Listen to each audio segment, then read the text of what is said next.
And good evening there, Chinook fans. We're up in Matsu, Alaska. I'm Caleb Duarte, the voice of the 2017 Chugiak Chinooks, joined in Matsu by my partner in crime, Ryan Beck. Ryan, we've seen some lightning already. First, how are you doing? And second, how you think this weather's going to hold up? I'm doing pretty well. I mean, as of now, we're looking at, it was earlier during batting practice, there wasn't a cloud in the sky, and it was about 65 degrees. And we look at the weather now, and it's kind of just one of those things. If you don't like the weather in Alaska, wait 2 hours. It'll change. Oh, more like 5 minutes. More like 5 minutes, and we see storm clouds surrounding the field. And let me tell you, folks, up here, the weather patterns are just out. It's Alaska. The weather is out of this world crazy, and it's nothing like Southwest Ohio. At 1 minute, it could be 40 degrees in the middle of June or July for this instance.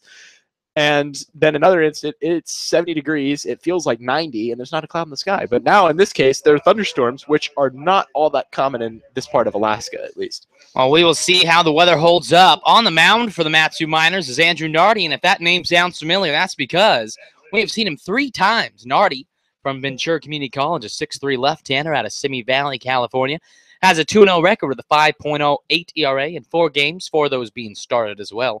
Has 23 innings pitched, 13 strikeouts, 12 walks, and given up 20 hits. And the first batter coming up in a moment will be Mike Capriz playing right field. He'll lead things off your Chinooks. He'll be followed by, in order, Jeremy Johnson playing left field. Batting third, the DH, Justin Gomez. Batting fourth and playing second, Brandon Mitchie. Batting fifth and playing third base, Aaron Shackelford. Hayden Mixon will be playing first and batting sixth. Adam Rogers will be behind the dish playing catcher, batting seventh. And batting eighth, Alex Schmitz playing shortstop. And rounding things out in the 9th spot is Levi Gilcrease, and he will be playing center field. And, folks, it is 7:01, a beautiful, well, should I say, gray sky, 72 degrees here in the Matanuska Valley.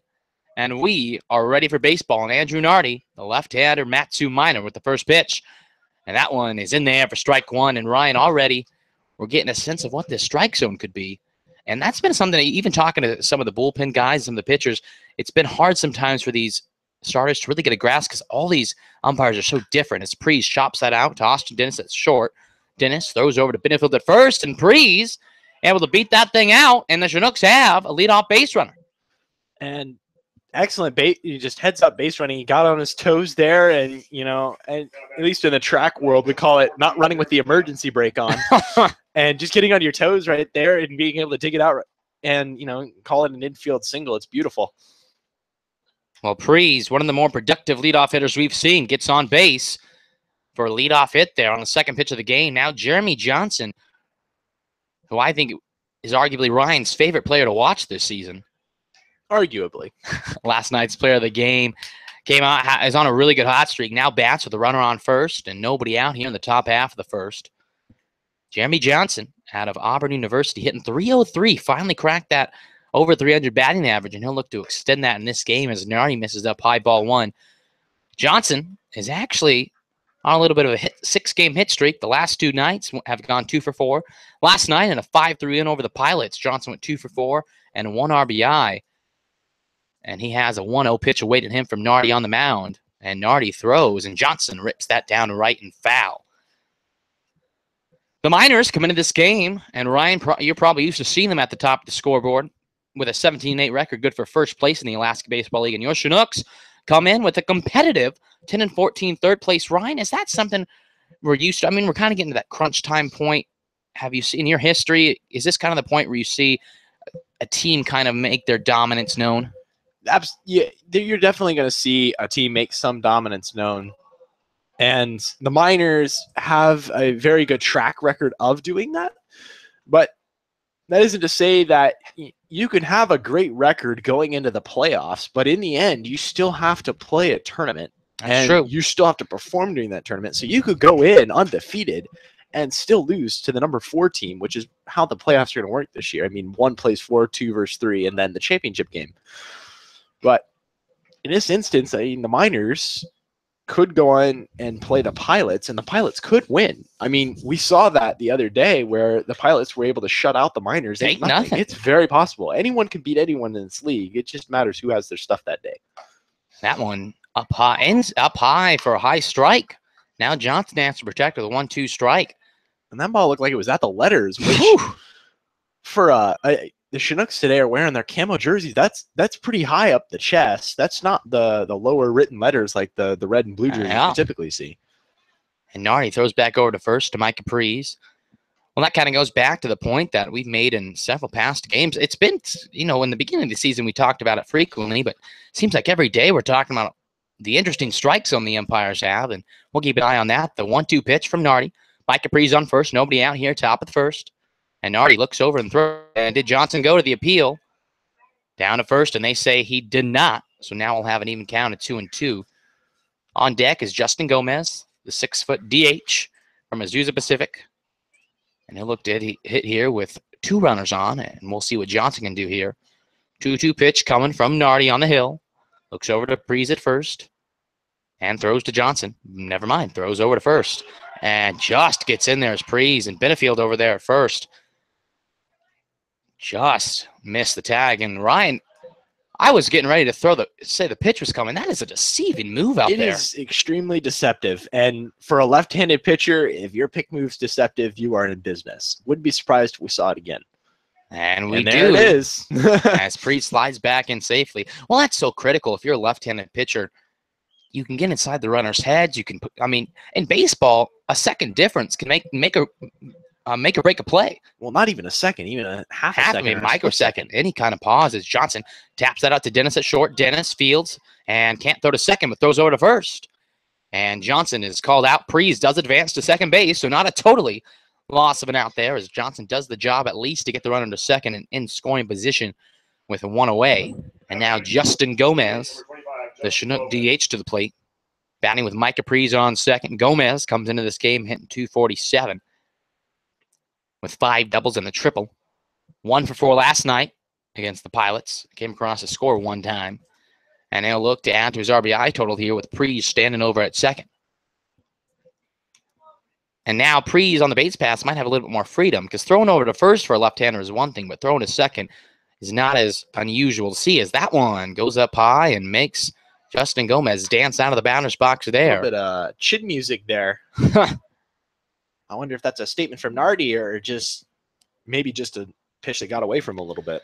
Well, Gomez and a lot of the Chinook hitters do crowd the plate. Obviously, you don't want any malicious intent, but if you're a starting pitcher out there and you want that inside strike zone, as long as you don't hit him, it's fair game in the 1-0 pitch. And that one is popped up by Gomez. And Ammons out there in center is going to run in and put that away for out number 2 here in the top half of the first. I think every starting pitcher there kind of has to show their dominance early in the game and don't give all the control to the pitchers or, the hitters, or else the hitters will keep on crowding the plate. And for a pitcher like Nardi, who typically finds his stuff, you want as much inside as you can get, especially on a left-handed hitter, considering he's a left-handed pitcher. And now Brandon Mitchie, the Chinook second baseman, will come to the plate. 2 outs and a runner on second base. And let's see what Nardi can do here with 2 outs. And the pitch to Mitchie. And another high and inside ball, and that's going to cause for Ryan Howard, the catcher, to go have a word with his left-hander.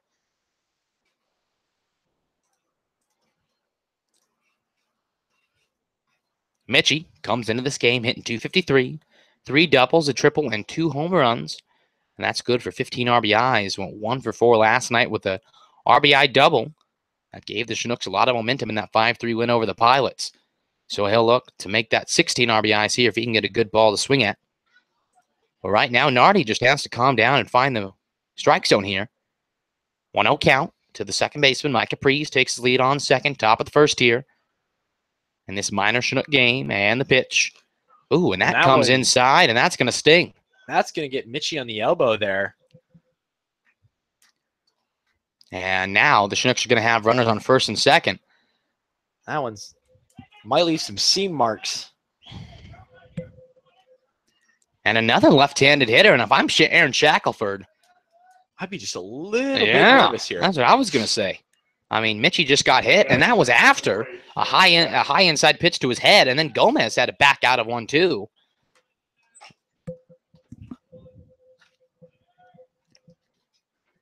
We'll see here. Shackelford not the one to back down to a fight. And he hits with runners on first and second with 2 away, top half the first. The sun's starting to creep out a little bit. Still gray skies dominating the weather right now. The rain has calmed down, so that is a good sign. Nardi sets on the mound to the left-handed, hitting Shackelford. And that one drops inside, strike one. A beat of a breaking ball there by the minor lefty. And if you can combine a great pickoff move with a beautiful breaking ball, you're almost set as a left-handed pitcher. Absolutely. Anytime you can combine, it's a deadly combination between those two. A one pitch. Let's see what he goes to now. That one skips in the dirt. Good job by Haug behind the plate to keep that in front of him. 1-1 count now. Coming to the Chinook third baseman. Aaron Shackelford, definitely one of the more vocal leaders on the team. And that's important for a team like Summer League. It's very easy to be focused more on stats and not really on the wins and losses. It's good to have a guy like Shackelford to keep the guys in check. And the 1-1 pitch to the vocal leader. And Shackelford rips that out to right center. And this ball is a chance. And that ball is going to drop in center field. Pre scores easily. Mitchie's rounding third. And Shackelford is going to hold up at second as Mitchie walks right into home plate. And the Chinooks have a 2-0 lead as Aaron Shackelford keeps his hot streak alive and has a 2 RBI stand-up double. Absolutely. This is just a great piece of clutch hitting right there. And that ball was all the way out in the gap. And that just got over the head of Justin Ammons. The center fielder in Shackelford just strolled right into second. Prees, you could even tell by the way he was running. He knew he was going to score, and Mitchie didn't even have to slide. And now we're going to have a meeting with the left-hander, Nardi. He's looking like he's going to his left arm. So I'm assuming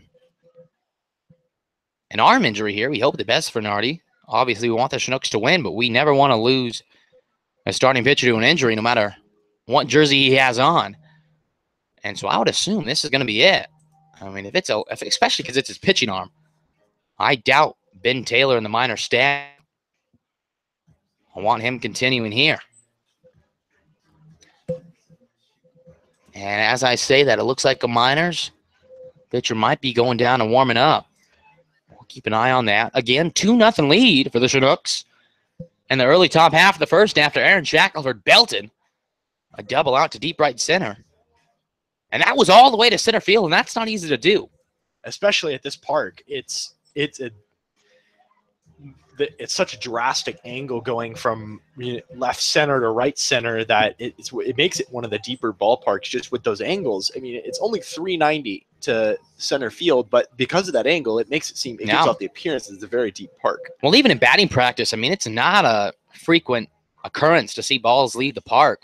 And that's batting practice, so imagine going against live pitching. Hitting one out of this is, and then even just hitting it deep. But because of the wide field and the deep walls out there, the gaps are wide open, and Shackelford was able to put it in the perfect spot. Surprised he didn't have the jump to go to third.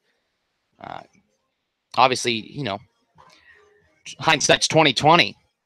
But as I'm talking, the Miners trainer has ran out to the mound, and it looks like Nardi is going to be finished here due to an injury, as the Miners are getting an arm warm. And so while this is going on, we're going to take a quick break here, and we'll come back after a pitching change.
And we are back here, folks, after that pitching change. Andrew Nardi has left the game for the Miners. We wish him the best. Hopefully, nothing too serious, as just baseball fans in general, wish the best on anybody who loves this game.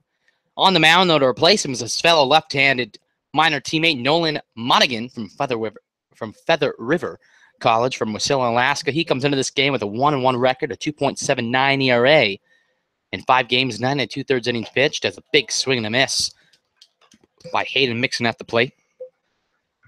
Last time he pitched was actually against these Chinooks. He went 2 innings, gave up 1 hit, and 3 strikeouts. So Chinook hitters have had a little trouble with him. But that'll look to change 2-0 here in the top half of the first. Aaron Shackelford stands on second after a 2 RBI stand-up double. And Hayden Mixon at the plate, 0-1 pitch. And he chops that foul down the third base line. Now, Ryan, as hitters here, I mean, we've seen Andrew Nardi a lot. You know, do they have the same mentality here? A new pitcher just comes in, or do they kind of have to maybe be a little bit more patient? Because they've only seen 2 innings of this guy. At this point, you know, just be patient in your at bat, and you just wait to see what he has to offer. You know, it could be his breaking pitches are a little bit different than Nardi's, and you know, sitting back, and even if it means getting out one of those times, you know, it'd be worth it in the end if you could come out positive. And Mixon right there, swinging a miss, strikes out. That'll be the 3rd out of the inning. We'll be back, bottom of the 1st, with the Miners coming up to hit with more Chinooks baseball.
Bottom of the 1st here, folks. The Miners going to have their first hacks of the ball game. Down 2-0, the Chinooks. And that's critical against a team such like the Miners. Get ahead there. On the mound for your Chinooks is Tali Yoshihara from Pomona College. And he throws that first pitch in foul by Quinn Cotton, the GCU right fielder. Yoshihara comes into this game with an 0-1 record and a 6 ERA. In 8 games, has 15 innings pitched under his belt, 8 strikeouts, 10 walks, and has given up 19 hits in the 0-1 pitch. And that one's chopped over to Schmitz at short. Schmitz takes that one on the hop, throws over to first, and in the dirt, scooped up by Mixon, but not in time as Cotton is able to hustle that out. Good job by the first baseman, Hayden Mixon, to dig that out, but Quinn Cotton hustles down that line and gets aboard. And a little bit of a deja vu, as that's how the Chinooks got on the board due to Mike Caprice hustling out an infield single. But hopefully the Chinooks can shut the Miners down here and keep Quinn Cotton on the base pass. Elijah McNamee up for the Miners, playing left field for Mississippi State. Quinn Cotton on first. The Chinooks lead 2-0 here. And Ryan, you were checking the weather during that break. How's it looking over there? We just have a couple of storm cells actually approaching us, and some of them are actually producing lightning, which is... Oh, that sounds nice. Well, I'm not really, actually. It's kind of dangerous. But, you know, at this point, I think if the mountains are working to our favor, it should just pass right by us and maybe get a couple sprinkles here and there. But other than that, we should be okay. Yes, we are awake up here, but thank you. And that one was fouled right in front of us here at the press box. And a 1-1 pitch now coming from McNamee. Cotton on first, Yoshihara on the mound. And the pitch, and that one up high, ball 2.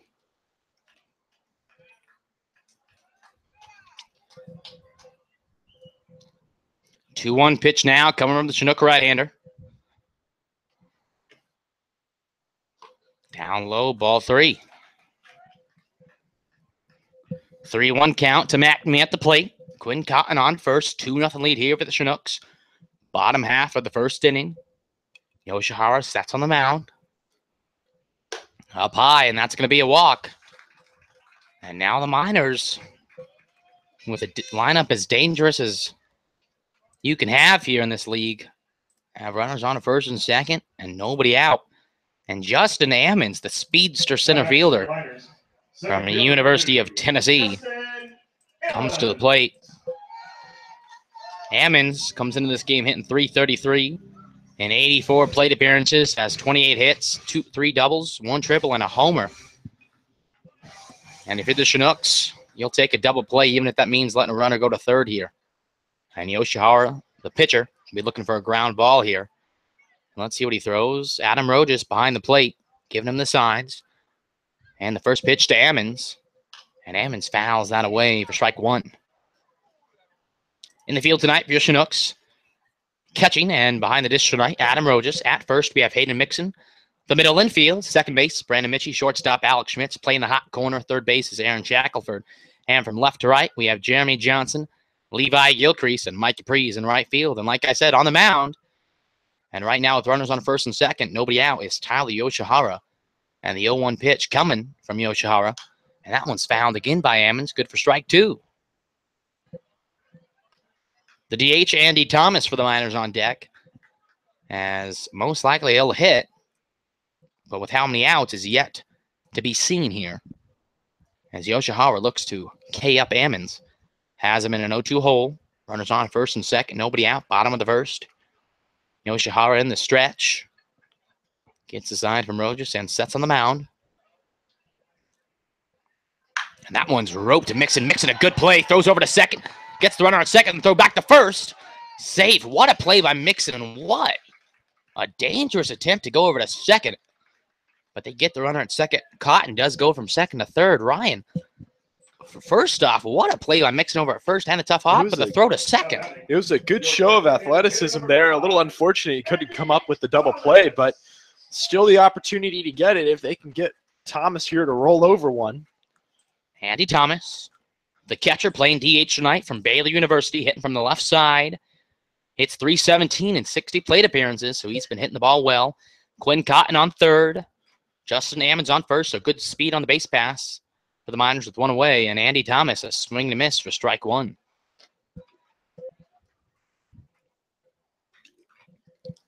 A 1 pitch coming from the Chinook right-hander here. Yoshihara, not typically found in the starting pitcher's role. He's mainly come out of the bullpen. But Chris Beck and the Chinook team will look for him to go a few innings here, and he throws back over to first. Yoshihara, one of the more quieter guys on the team. Compared to the rest of the pitching staff, it's easy to go unnoticed with the loudness that the bullpen brings. 0-1 pitch from the right-hander. And that one smoked out to center, but that's playable for Gilcrease. Gilcrease backs up. Cotton gets ready for come from third.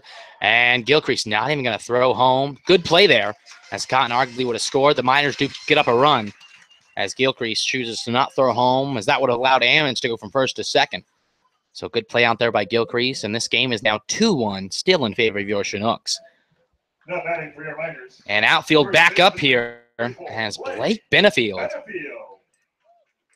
The Miner first baseman steps to the plate, and you want to talk about power. Well, Blake Benefield possesses that, the league leader in home runs with 6, as he has been on a tear. And he fouls that to the backstop, strike 1. 2-1 game here in the bottom of the first. Coming up on the 7:30 mark, the weather has been at bay so far. Still, a lot of gray skies. And a little bit gloomy, but that's a lot better than thunder and rain. As that means we can keep playing the game we love called baseball. Anytime thunderstorm doesn't ruin your plans to play the sport, it's always a good day. Benefield ropes that out in the left field. John's going to have to come in and field that one. It'll be remaining a single. Ammons only advancing to second base. Still 2 outs. And now Austin Dennis, the minor shortstop, going to hit. Benefield just got that past Aaron Shackelford there at at third. And now Austin Dennis, the minor shortstop, going to hit with runners on first and second and 2 outs. Dennis from Middle Tennessee, same as his teammate who you just saw at the plate, Blake Benefield. Dennis comes into this game hitting .292. And Yoshihara couldn't get that breaking ball to break as he hangs that one high for ball 1.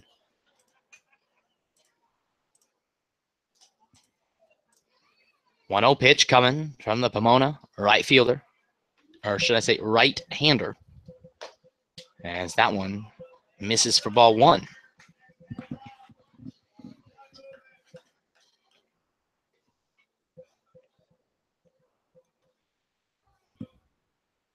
One pitch from Yoshihara, and that one is fouled away. 1-2 now.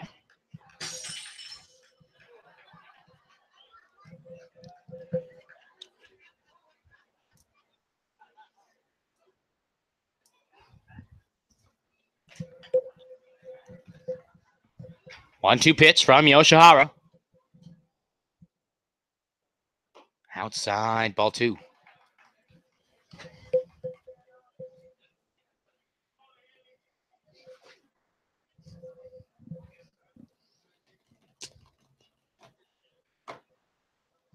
Two-two pitch. And that one's fouled away. And we'll do that 2-2 again.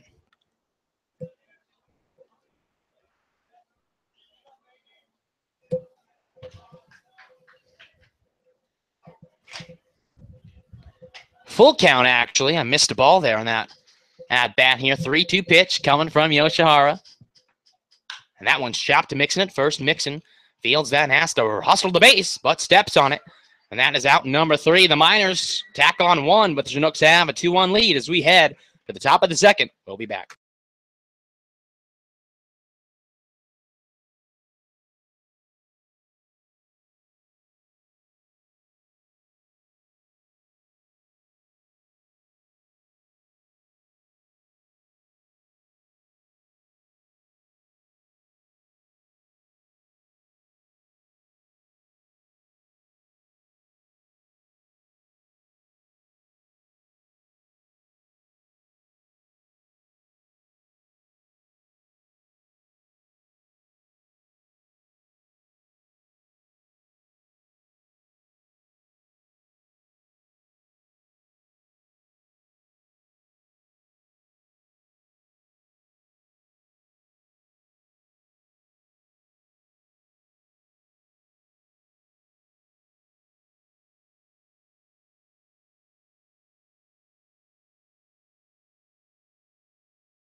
And to lead things out for the Chinooks in the top half of the second inning, Adam Rojas to the plate. And Monaghan, the first pitch, is in there for strike 1. The Chinooks here have a 2-1 lead here in Matsu, Alaska. As Monaghan, 0-1 pitch, ahead of Rojas, the pitch And that one is chopped into right center, and that's going to be a leadoff hit by Rojas. Just getting a little tapper on that one. Great spot for a base hit right there. True. As that just got over the second baseman, Brandon Chenia's head. And Ryan, I don't want to assume things, but you think the sac bunt might be an option here?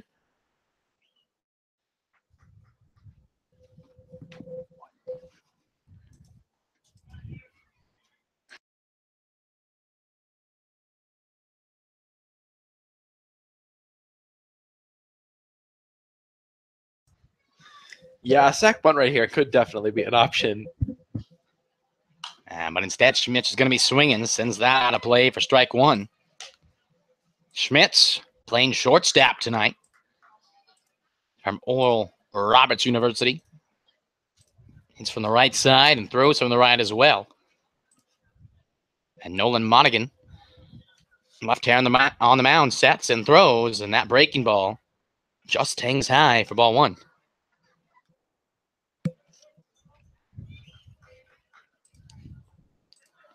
Schmitz comes into this game hitting 135.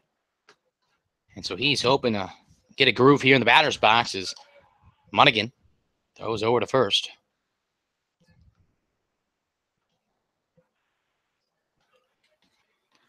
Rojas takes his lead off first. Monaghan looks in, 1-1 pitch coming to Schmitz.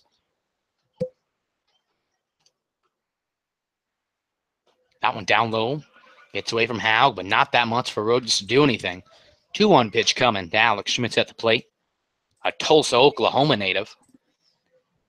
In other Alaska Baseball League news, the Oilers lead the Pilot 5-4 in the top of the seventh. That game has some, not major, but has implications on the Chinooks in terms of standing, so we'll keep an eye on that game. And the 2-1 pitch coming to Schmitz. That one outside ball three. Ryan, the Oilers started off slow, but they're starting to pick up steam just a tad. They are, and I think it's just they got a couple more arms now. They finally had a few. Yeah, Cal State Fullerton guy. Cal State Fullerton, and they had a couple other guys come up, and it's better than having your position players pitch. That's true. It's Schmitz, and puts that in the right field, and the Chinooks have back-to-back singles. And the Chinooks are looking to get that one run back that was given up in the bottom of the first. And Ryan, it's a good sign to see here, the bottom of the order doing some work. And Gilcrease stepping up to the plate now. Center fielder number 10, Levi Gilcrease. And Gilcrease, known for his arm, but his bat has always had the pop, but now it's really starting to find open green out there. As he comes into this game hitting 241. Might not sound that pretty at the jump, but the last few games, he is really starting to put it together. Has a 5-game hitting streak. Last night, went 2 for 3 with a double and came around to score once. So he's been feeling hot out there in the batter's box. Hits with runners on first and second, nobody out. And Nolan Monaghan would love a ground ball here. Corner infielders are in for the Miners, and the first pitch to Gilcrease on its way. As Monaghan steps off. And these Miner lefties, they know a thing or two about pickoff attempts. They do, and as for a left-handed pitcher, if you have a deceptive pickoff move, whether it be to first or second base, that's critical to just your overall skill as an athlete, just there as being a lefty. As Gilcrease popped that bunt up just out of Ryan Haug's view attempt. But like Ryan, you were saying, to have that pickoff attempt, I mean, it really makes the runners out there think, and it makes the hitters think, well, is he going to throw to me or not? And it's really a favor for the pitcher to have a good pickoff attempt here. Is Ryan Haug going to step out behind the plate, give his sign, standing up, as most catchers do with a runner on second. And runners on first and second here for the Chinooks as Gilcrease has the 0-1 count after missing on that bunt attempt. Gilcrease has been called to put down the bunt. A lot of times the Miners have taken notice as Blake Benefield, the first baseman here for the Miners, is about a quarter of the way in the grass, that he steps a few more feet in. And the 0-1 pitch to Gilcrease. The bunt is laid down, but that one's high. And now Rojas is almost picked off, but safe is the call. As Rojas, it looked like to be a bunt and run is the best way to put that. The pitch was high to Haug, and Rojas just got a little too far out. Yeah. he committed to it, realized that there was no going back to second base, as Haug definitely has a strong arm, and managed to get into third safely. The throw was just a little bit off, and I guess that's what pulled the third baseman off there and just prevented the tag from being applied quickly. And now, after Rojas, and he had to slide in. I mean, it looked for sure that Rojas would have been gunned down there. But instead, the throw was a little off, and Rojas was able to use some acrobatics to get out of the way of the glove. And now the Chinooks have runners on the corners. Nobody out, top of the second, and a 1-1 pitch on its way to Gilcrease at the plate. And Gilcrease out to left field, and this ball's going back. And that ball is looking up, and that ball is gone. A 3-run shot to left field, gone from the minute it left the bat. Gilcrease, one of these times, finally has it. 3-run deficit now, making it a 5-1 lead for your Chinooks, headed into the top of the second. And let me tell you something, Levi Gilcrease has been waiting and waiting for his bat to finally get the pop, and he belted that in the left field, and the left fielder, Elijah McNamee, took a few steps back, and that ball just sailed over the fence, and the Chinooks have a 5-1 lead here in the top of the second, with the top of the order coming up, and with nobody out, still has time to do some damage. And Monaghan puts that in for strike one. And after that 3-run bomb from Gilcrease, the Chinooks 5-1 lead here. But against a team like the Miners, can't be done quite yet. As that ball misses high and outside, ball one.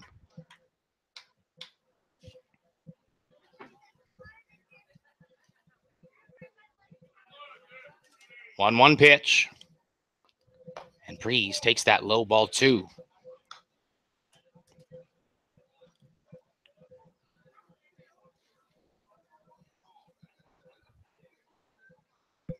Two-one pitch from Monaghan. And Breeze fouls that out of play. Even count at 2-2 now.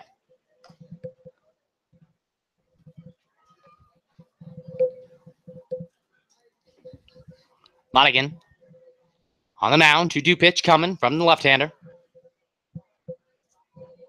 And Breeze takes a hack at that ball outside and sends that away foul.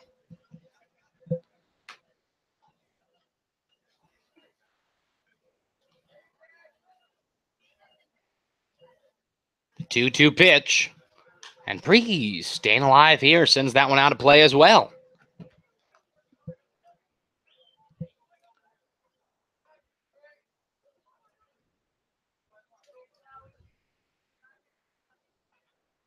Two-two pitch again coming from Monaghan. And that one skips behind Haug, and that will be a full count now. And Ryan, it's funny, we were talking about earlier, just an inning ago, about how hard it is to hit a ball out of this ballpark, and not even 10 minutes later, the Chinooks send one out of here. And it wasn't just a little fence bumper either. It cleared the fence by a long shot. And the 3-2 pitch, Breeze sends it out to Benefield at first. Benefield is going to flip it over to Monaghan, and Breeze just gets beat out there by the throw, and that's one away here in the top of the second. And it's right from the crack of the bat. You could tell from the sound, too, it was a loud, explosive noise. We knew for sure, no matter what, it was going to be good for the sac fly, but that ball kept going, and gone. It was a well-stroked baseball. And a well-struck baseball indeed. To give the Chinooks a 5-1 lead here. Now Jeremy Johnson to the plate with a one away after Breeze grounds out to the first baseman. And Johnson takes that one inside, ball one.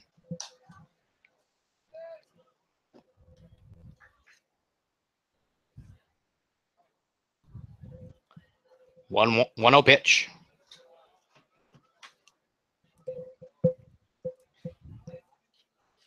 And a swing and a miss by Johnson for the first strike of this at-bat.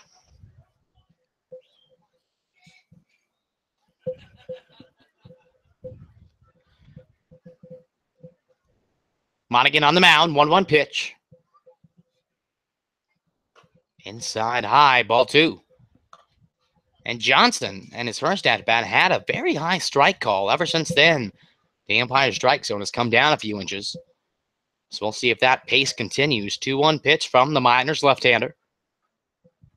And Johnson chops that up, but sails out of play. 2-2 count now.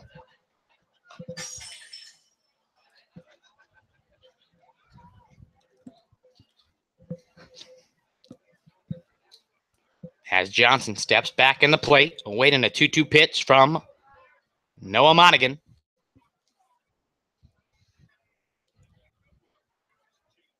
And Johnson sends that to left center, and that ball's going to drop. And Johnson going to think about second, and he's going to push it. The throw from Ammon slides in from Johnson, and safe is the call. Johnson, aggressive as always. Gave me a heart attack almost up here. Almost. I do know CPR, so we would have solved that Hey, problem. so am I. So am I. CPR certified. I couldn't really help myself. But Ryan Johnson. Just a good base running and hit the ball hard, and the throw was late. So good news for Johnson. You're safe with a good little double right there. And Johnson, he had the idea of second, you could tell. I mean, he rounded that base with but he kind of stopped, and then he slowed down, and then he sped up again. But he gets in there as Johnson sends that one, Justin Gomez to the plate. Sends that one out of play for strike one. And so Johnson, it's been an exciting top of the second. Levi Gilcrease, 3-run home run to left. And Jeremy Johnson, a close play at second for a double. And now Gomez looking to bring him home. 0-1 pitch is Monaghan. Going to step off and step back on. 0-1 pitch to Gomez, hitting from the left side. Johnson takes his lead off second. He's going to watch for that pickoff attempt. And the throw to Gomez, and Gomez takes that breaking ball inside there for ball one.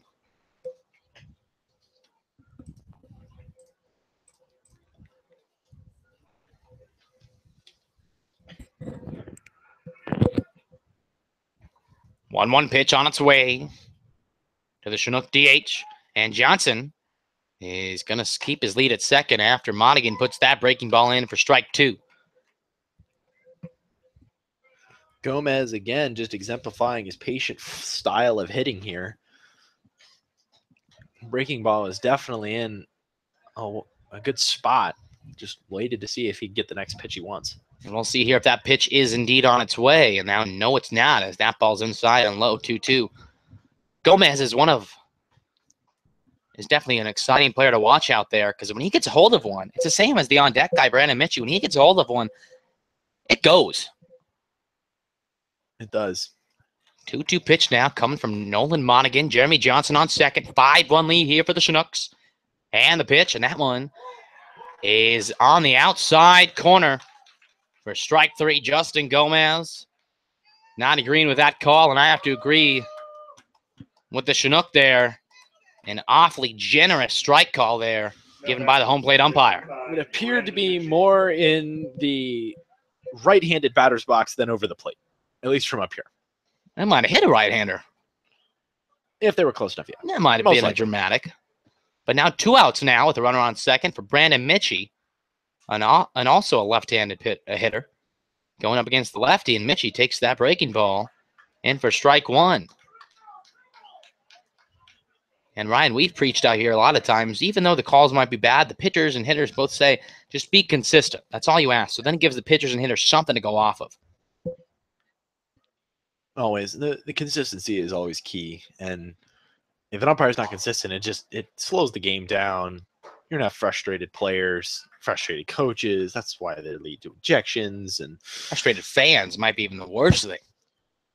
Yes, because fans are harder to calm down, to leave, and you can't just, throw them out because they could all be doing it. And are you really going to throw out all their fans? No, that's because true. Who's going to remove them all from the facility? As Monaghan, an interesting pickoff attempt as Johnson slides back in safely. Well, hopefully nothing like that will have to even be thought of here. As now Mitchie, a 1-1 pitch awaiting him from the minor left-hander. And Johnson on second. And the pitch. And Mitchie takes that one outside, ball two. 2 outs. Top half of the second. Chinooks lead this game 5-1.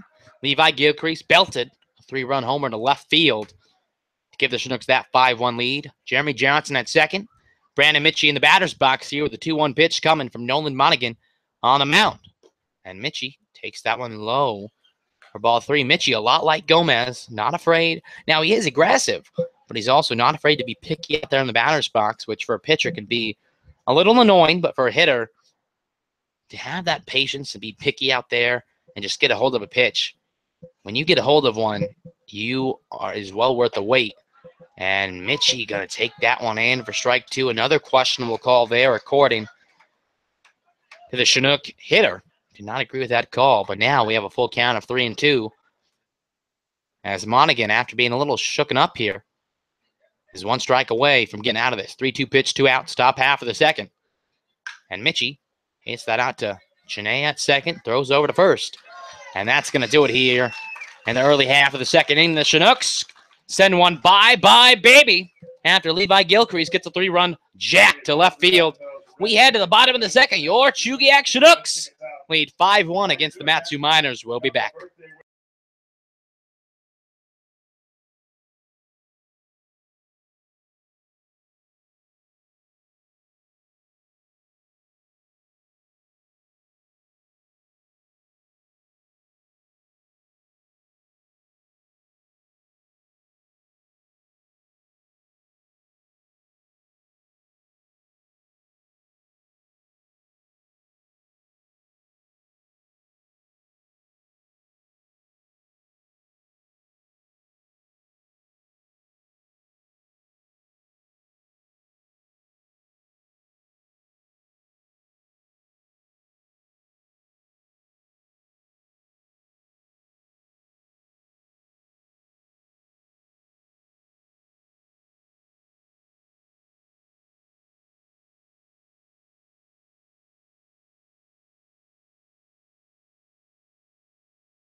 Bottom of the second here in Matsu, Alaska.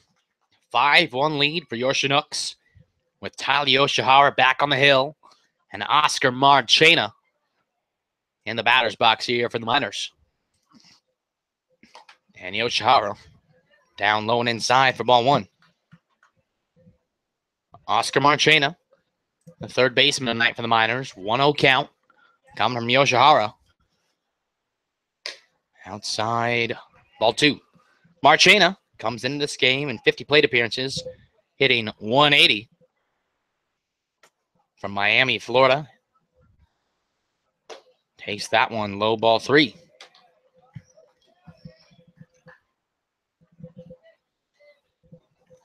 Three-0 pitch from the Chinook right-hander. That one side inside for strike 1. Interesting call. That one was a little bit high up in the chest area.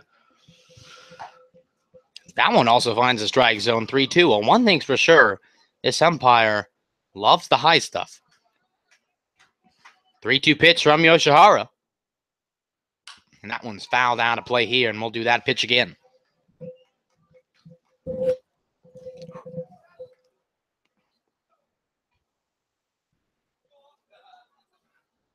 Three-two pitch. And Marchena fouls that out of play to the right side of the field here. 3-2 pitch again coming from Yoshihara on the mound.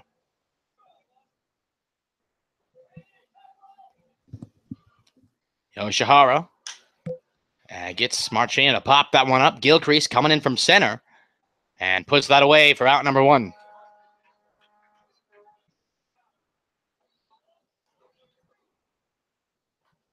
One out here in the bottom of the second. 5-1 lead for your Chinooks.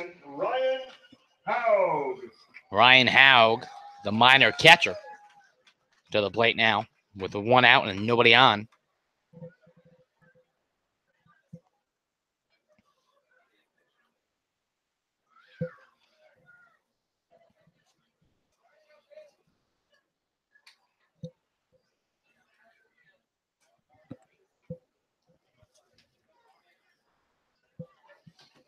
One out.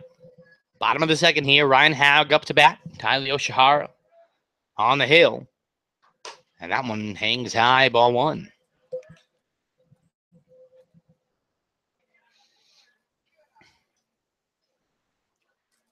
One 0 pitch. On its way. And that one smoked out to right field. Mike Capri is going to have to hurry, but puts that away for a loud out number 2. Howe definitely got a hold of that one. It just happened to be right at Prees, which in our case is helpful. Now batting, your second baseman, number 5, Brandon. It prevents the ball going all the way to the wall or off the wall. And in this field, a ball to the wall. Now, again, if it's a rocket, you might be limited to just a double. But if you can hit it at the perfect speed, you can go all the way to third base on some. As Chinooks tried to lay down a bunt, fouls that one away.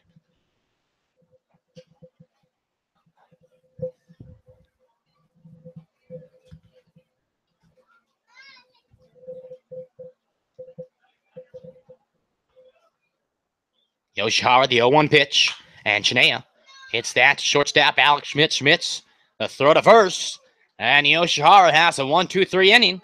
We're through 2. 5-1 lead for the Chinooks as we head to the top half of the third. We'll be back.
And leading off for the Chinooks in the top half of the third, Aaron Shackelford, a Chinook third baseman, coming to the plate here. 5-1 lead for the Chinooks. And Nolan Monaghan on the hill for the Miners. Looking in, and the first pitch on its way to Shackelford. That one drops in, strike one.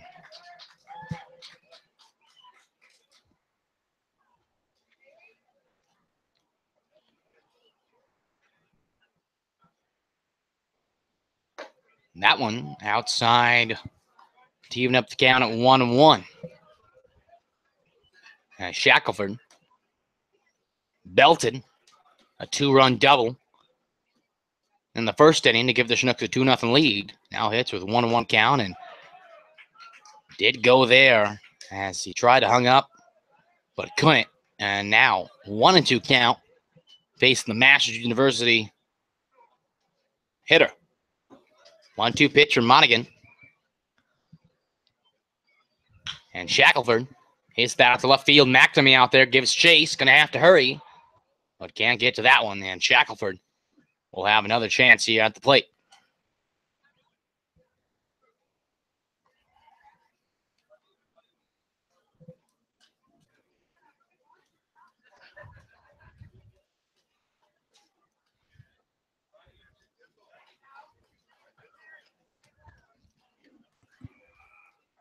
Yeah, Shackelford steps back in the plate, hitting from the left side here. 1-2 pitch from Nolan Monaghan on the hill. Nobody out, nobody on, top half of the third.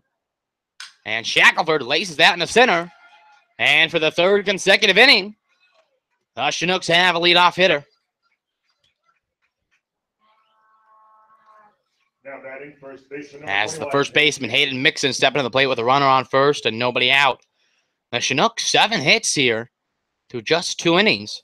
So their offense has definitely come alive in this game. Let's see if they can keep it up. As the bottom of the order here did a lot of damage in the top half of the second. So we'll be looking to see if they can do the same thing or even half of what they did in the top half of the third. And Mixon going to have the bunt down, but could not get a hold of that one and sends that to the backstop for strike 1.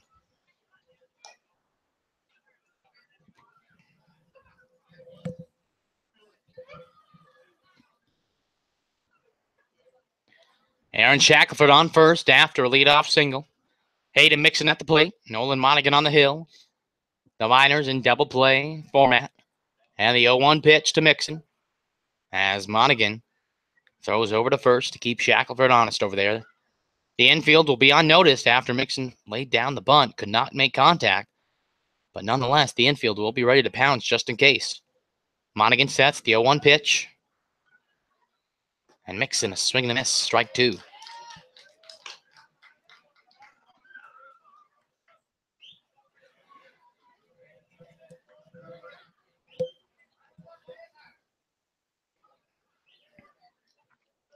Shackelford takes his lead off first. Hayden Mixon gonna have to protect here. 0-2 count. As Mixon a swing and a miss. And that's gonna be out number 1. Adam Rogers to the plate, singled into shallow right field in the top half of the second in his last at-bat. Now coming to the plate with 1 out, 1 on in the top half of the third. Adam Rogers from Judson University in Chicago, Illinois. Looking to keep his hitting groove alive here. And a swing and a miss by Rogers. That ball gets away from Howe, but not anywhere near deep enough for Shackelford to make an attempt to advance the base. That's the 3rd time just 2 at-bats that the ball's gotten away from Haug. As Howe is typically pretty dependable back there. Don't know if the ball has any breaking on it or something like that, but nonetheless, the Chinook base runners here will have to be on notice in case they have a chance to advance the 0-1 pitch. And a swing and a miss by Rogers. And again, the ball gets away from Haug. As Rogers back-to-back strikes. 0-2 count to the Chinook catcher. Monaghan, the 6'3 left-hander on the hill, looks in and set. Shackelford on first, 1 out, 0-2 pitch. And Rogers a swing and a miss for strike 3. Back-to-back strikeouts here. And the Miners, after giving up a leadoff base runner, have 2 outs here. And now Alex Schmitz steps to the plate. Schmitz singled into left field his last at-bat, so he'll be looking to repeat or do better in this at-bat. Hits with a runner on first, 2 outs, top half the third. Chinooks lead 5-1 over the Matsu Miners. And we just passed the 8 o'clock mark. As Monaghan throws over to first. Another Alaska Baseball League news. That game has gone final between the Peninsula Oilers and the Anchorage Glacier Pilots, with the Oilers winning 5-4. As the Pilots fall to last place and the Oilers firmly in position at 4th place as Schmitz fouls that down the first base line for strike 1. How that affects this game, if the Chinooks can get this win, they'll be a full game and a half ahead of the 4th place, good for 3rd place. And they'll take a full game from the Miners in terms of standing-wise. 0-1 pitch now from Monaghan. And Schmitz going to send that to right field, but that ball's going to drift foul. And Schmitz will have an 0-2 count now. 0-2 count, 2 outs, top half the third. Chinooks lead 5-1.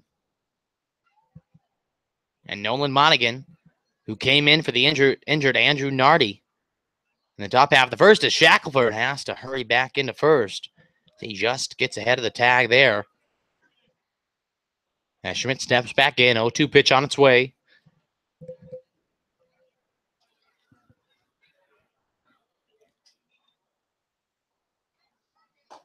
And that one on the outside for ball one. Close call over there.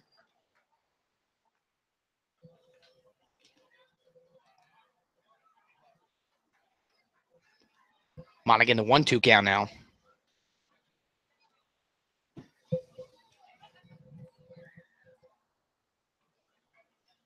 And Schmitz fouls that.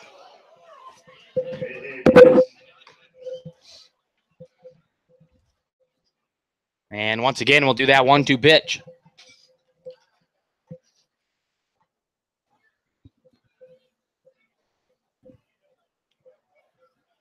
Monaghan, 1-2 count. Shackelford on first, 2 outs, top half of the third.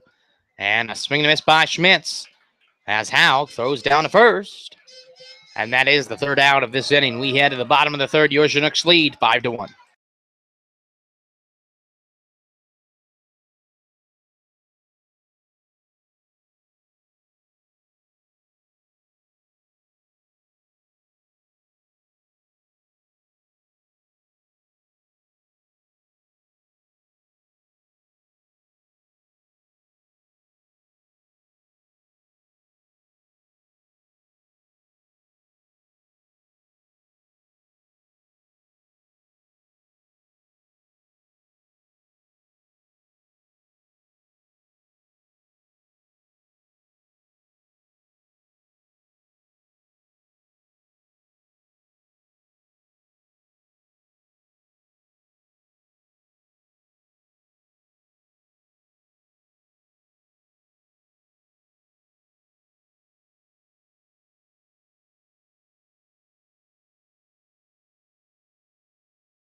Bottom of the third here in this Chinook Miners baseball game in Matsu, Alaska. Quinn Cotton to lead things off.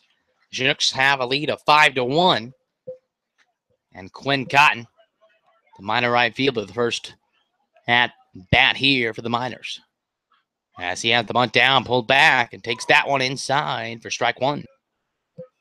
Tyler Yoshihara on the hill. So far through 2 innings, 1 run on 2 hits. And the 0-1 pitch. Hangs outside, ball 1. Count of 1-1 here from the Chinook right-hander to Quinn Cotton, the GCU outfielder. And the pitch, and that one is chopped down to right field as Mike Capri's going to have to give chase out there. But that ball is fair, and that ball is gone.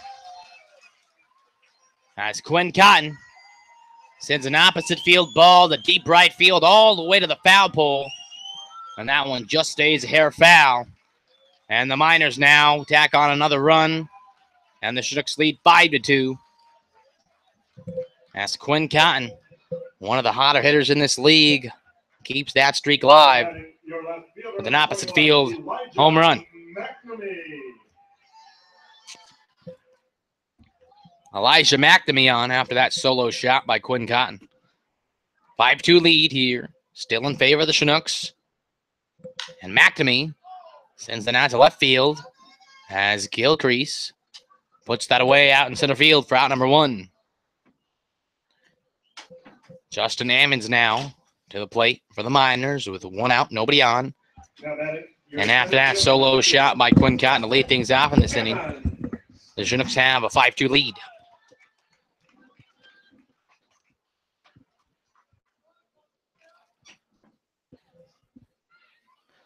One out here in the bottom of the third.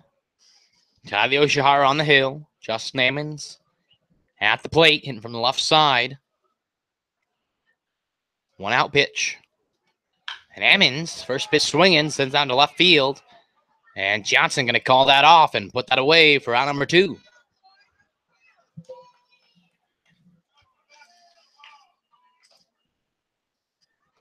And after a home run, the Miners have had 2 quiet outs here. And now, bottom half of the third, Andy Thomas, the cleanup hitter and DH for the Miners, steps to the plate. 5-2 lead for the Chinooks. And 2 outs in the bottom half of the third. As Thomas gets set, hitting from the left side here. Facing the Chinook right-hander, Tyler Yoshihara. Yoshihara winds and deals. Thomas had the bunt down for a moment, but brought it back, and Yoshihara puts that one rifling in for strike 1. 0-1 count now to the Baylor DH. As a swing and a miss, and Thomas down 0-2. Yoshihara firmly in the driver's seat here. Yoshihara, throughout this season, yeah, he's given up runs, but he's been one of the more dependable pitchers in terms of just getting out. Doesn't give up a lot of power. And the 0-2 pitch drops that beautiful breaking ball in for strike 3. And Thomas was frozen up on that pitch, and now we head to the top of the 4th. The Miners get a run on an opposite field solo shot by Quinn Cotton, but the Chinooks still hold a 5-2 lead. We'll be back.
Top of the 4th here. As Levi Gilcrease takes that one outside, ball 1. Gilcrease sit one to deep left field for a 3-run bomb to give the Chinooks a 5-1 lead. The 1-0 pitch to Gilcrease sends that one out of play for strike 1. And Gilcrease, like I mentioned after he got that homer, he was waiting to just unload on one. Even in batting practice, he was getting annoyed at himself for just missing on balls that he knew should have gone out of the plate. And he finally got a hold of one as he swings and misses on that high fastball for strike 2. And a 1-2 count now from the Miners left-hander. It'd be difficult to pitch from left field, I think. You would have to get a few crow hops in there. And Gilcrease swings and misses. Going to have to trot down to first as Ryan Howell picks it up. And Benefield catches that at first base for out number 1. Top of the order now for the Chinooks, Mike Capriz at the plate with 1 away, nobody on, and a 5-2 lead here for the Chinooks in the top half of the 4th inning. Mike Capriz playing right field tonight from Point Loma Nazarene University. Lefty on lefty here. And that one drops in for strike 1. And Monaghan, just like Andrew Nardi, who came in for after Nardi got injured early in this ball game, he's able to just have that breaking ball that just freezes up left-handed hitters and just misses inside there to even up 1-1. Monaghan looks in, gets a sign from Ryan Haug, his catcher, and the 1-1 pitch, and that one outside corner, ball 2.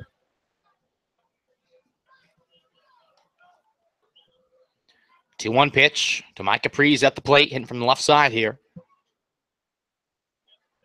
And Prees gets a hold of that one, but sends that one out of play for a foul and strike 2.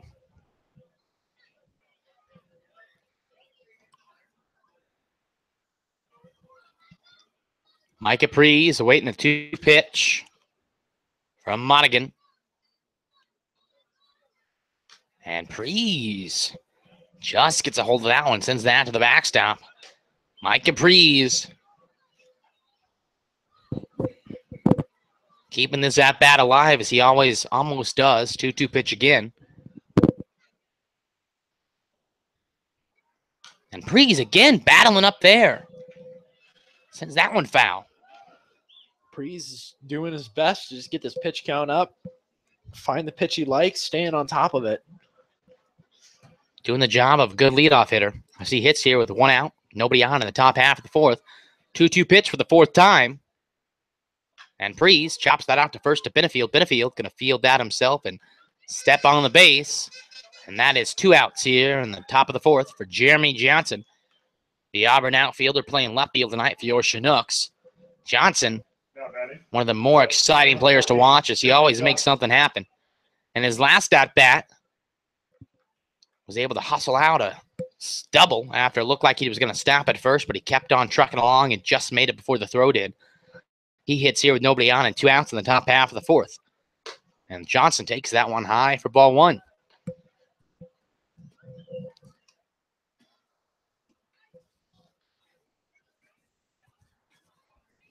One 0 pitch. And that one inside finds the strike zone. 1-1 count. Always interesting to see these hitters talk to the umpire. I mean, what do they even say? I mean, if I was the hitter, I know that I probably wouldn't talk to the umpire, mainly because I wouldn't have anything nice to say, I don't think. As Johnson rips that single in left field, and the Chinooks are going to have a 2-out base runner here in the top of the 4th. And Johnson keeps his hot streak going as he is seeing the ball very well and keeps that average going up. Now batting the DH, number 25, Justin Gomez. And now, after Johnson got that 2-out single, Justin Gomez to the plate with a runner on first and 2 outs. Top half the 4th here. Your Chinooks lead 5-2 here in Matsu, Alaska. And Ryan, it looked like right before, literally about 5 minutes before first pitch, lightning was going on. Seems like the weather's kind of calmed down a little bit. Well, the mountains do produce their updrafts, and we're surrounded. We're in the valley, and that air will push it away and down towards Anchorage, and that's basically what happened. So, I mean, you could definitely still see the storm clouds if you're watching the live stream, and Gomez swings and misses on that pitch, making it an 0-1 count now, but all that weather's now moving away from us, and we're, it's starting to get a little bit brighter, not the actual sun going out, but it is looking up in a sense, weather-wise. Well, I hope that continues here, as just like the weather, these Chinooks bats are looking up, and the 0-1 pitch to Gomez is that one outside, ball 1. Gomez struck out looking on his last at-bat, and a questionable strike call. I believe you used the term, it was in the right-hander's batter's box. It was. To be frank, it was.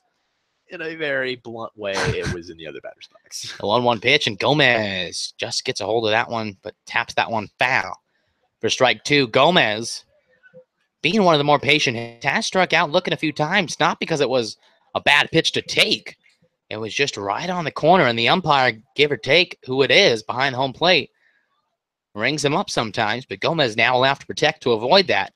1-2 pitch on its way from Monaghan. 2 outs here, runner on first, as Monaghan going to throw over to first. And with good speed from Johnson, and with 2 outs, would not behoove us to see Johnson use those legs and try to get to second in case Gomez can put some contact on this ball. 1-2 pitch again, and Gomez chops that one foul. And we'll have a 1-2 pitch again on its way from the minor left-hander.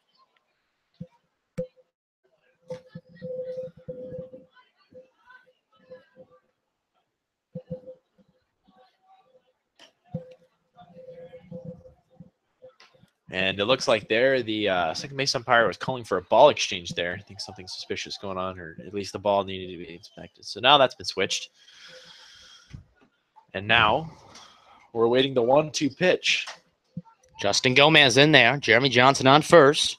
And Gomez chops that to third, but Oscar Marchena down there lays out and puts that away.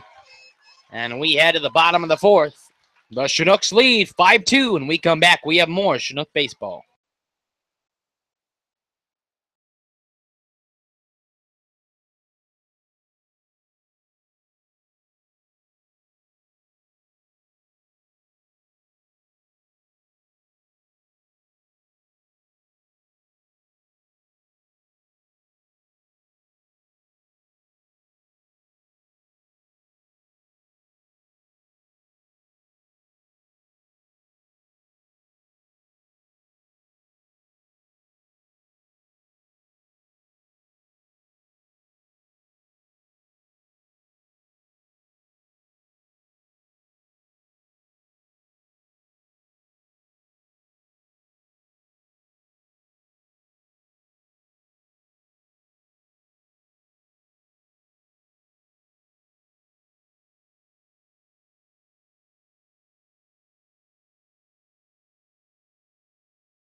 Bottom of the fourth here, Blake Benefield singled to left field in his last at-bat.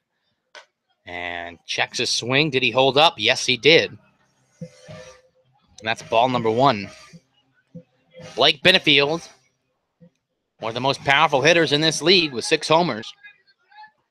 1-0 pitch from Yoshihara.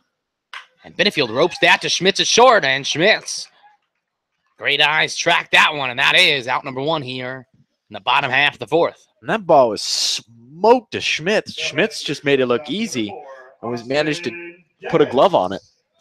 Now, not that this means much coming from a broadcaster, but sometimes I take batting practice and play second base.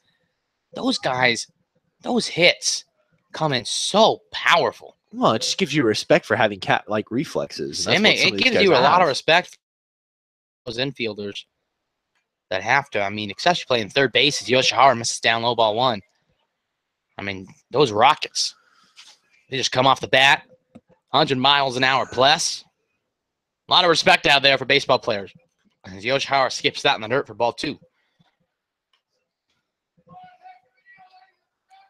I think my favorite thing I've ever seen, though, is when it's a rifle back to the pitcher.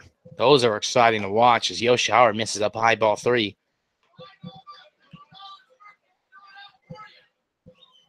One out, bottom of the fourth, nobody on. 3-0 pitch from Yoshihara. And that one just in there for strike 1. The home plate umpire a little tad late on that strike call. I think if there's one thing, I mean, consistency definitely for an umpires, but maybe just an earlier strike call. I mean, for a broadcaster, Seriously. It's super annoying.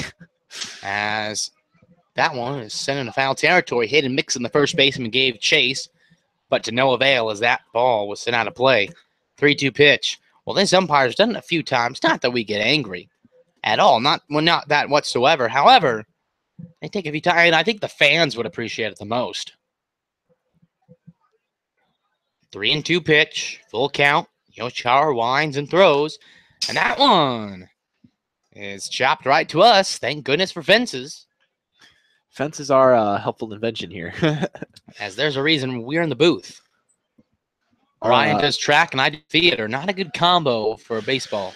feet. Yeah, reflexes put me on a track and ask me to run something incredibly fast. As Watt delivered there to Dennis, he'll take his base. But put me on a track, I can run pretty fast. Some would say it's pretty fast. You can sing your heart out.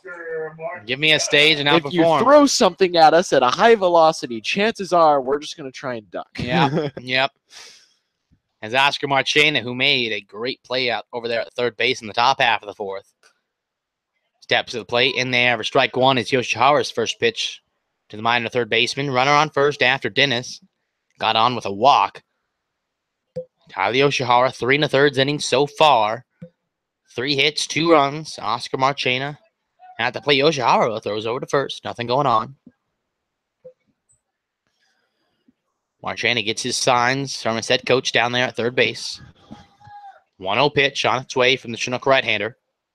Dennis takes his lead at first. Marchena digs in, hitting from the right side, and sends that out to center field. And Gilcrease just trots back a few steps and puts that away for out number 2.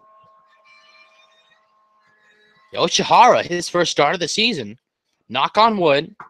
They're doing a great job here of getting outs and getting productive outs here. Now, obviously, as a broadcaster, the jinx should be ordered. But I did knock on wood, so we'll hope for the best as Ryan Haug to the plate with 2 outs and a runner on first in the bottom half of the fourth. Your Chinooks up 5-2. Ryan Haug from University of Arizona. And the Miners fans starting to get a little loud out there. Well, I think that's just their salesmen selling a wheelbarrow full of alcoholic adult beverages. That makes sense. As Yoshihara, first pitch up high, ball 1.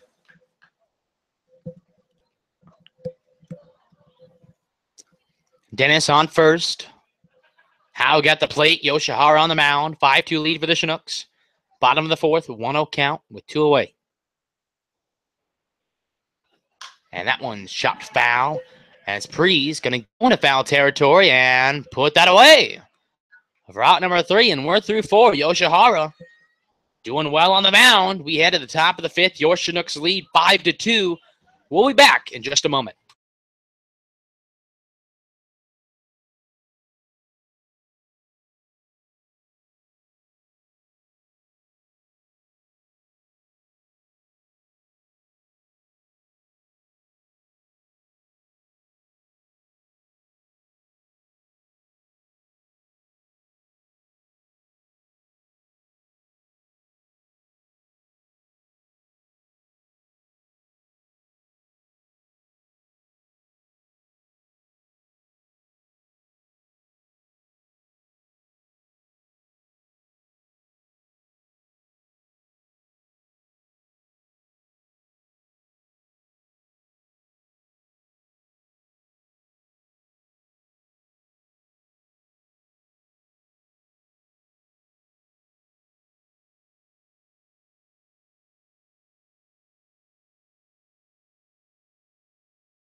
Top of the 5th here, Brandon Mitchell to lead things out. 5-2 lead for the Chinooks. And Nolan Madigan on the mound. And Mitchie, first pitch swing in there, sends that one foul.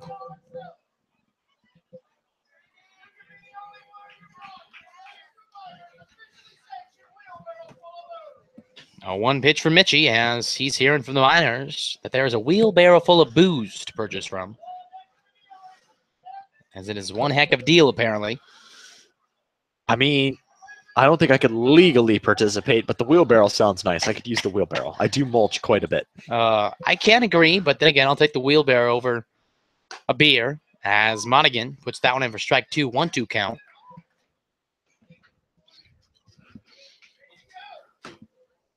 One-two pitch on its way.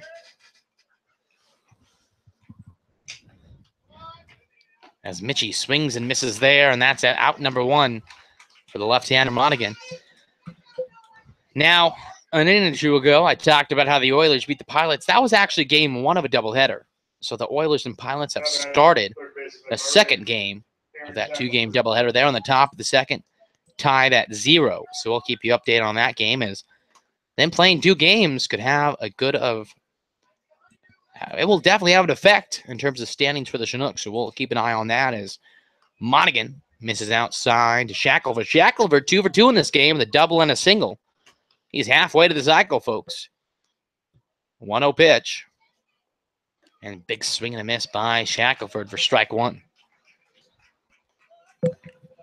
Shackelford, but past couple of games, just regaining some of that confidence with the swing and been able to drive a couple of balls in high stress and key situations that have been able to drive runs in for the Chinooks. And that one, down low ball 2. Well, Shackelford 2 games ago had a triple. No, that was last night. Had a RBI triple. Scored 2 runs. Yeah. So he's been really feeling, and he plays the game with so much passion. You can just tell it every single second that he's on the field. And the appeal down the third base, but the home plate umpire actually going to make that call. They're going to say Shackelford did not hold up, and we have a count of 2-2. But that's just another display there. Shackelford put so much pride on his play, and just the godly man that he is wants to give it all he's got. And so when he does not live up to his own expectations, you can tell it's hard for him, but he has been playing well of late. 2-2 pitch, and Shackelford takes that outside to load the count full 3-2. Aaron Shackelford steps back in. 3-2 pitch on its way. 1 out. Top of the 5th. Nobody on. And the catcher going to call time there. As we have a left-hander getting warm for the Miners. So we'll see how long Monaghan on the hill goes here. 3-2 pitch. And that one misses for ball 4. And Shackelford, 3 at-bats and 3 times on the base path. As that makes him still 2 for 2, as the walk does not get credit as an at-bat. But he has a double, a walk, and a single. As Hayden Mixon, who struck out twice in this ball game, steps to the plate with 1 out and a runner on first in the top half of the 5th. Chinooks lead 5-2. As we just passed the 8:30 mark here.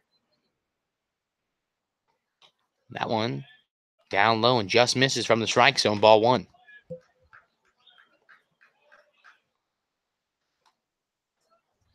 Mixon definitely has an opportunity right here to just get a base runner over, add some insurance for the Chinooks.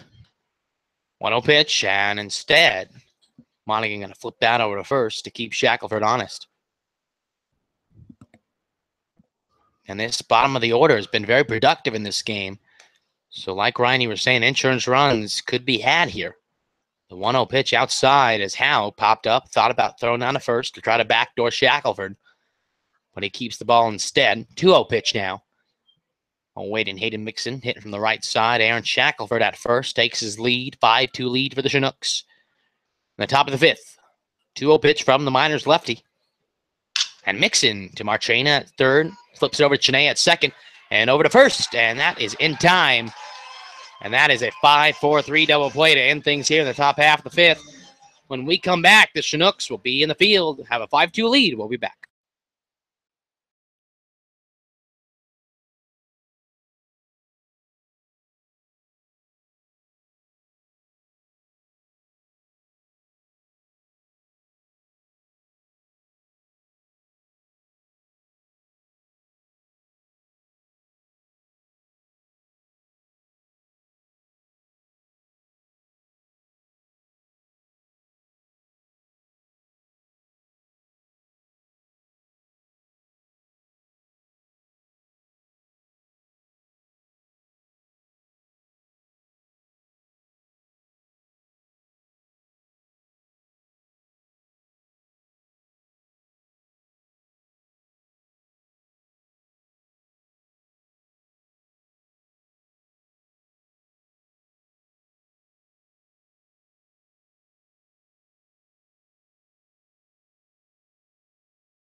And we're back with more Chinooks baseball. Brandon Chinea stepping up to the plate for the Miners. And the Miners crowd is trying to get back into this game after a couple of runners left on just by their offense. Just some rollovers here. Yoshihara delivers the first pitch. That one's popped up. Going to be foul over the first base side. Yoshihara, as Kayla was saying earlier, definitely one of the more quiet guys, as are most of the pitchers this year, as he delivers a ball, making it 1-1 now. Yoshihara kicks and deals and misses there for ball 2.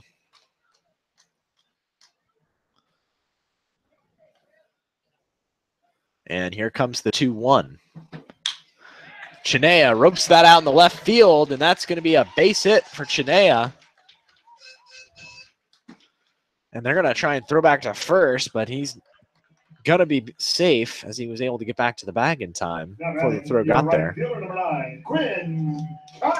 And that brings us to the top of the Miners order, and Quinn Cotton, who homered last inning to right field, just barely fair as it was almost almost foul.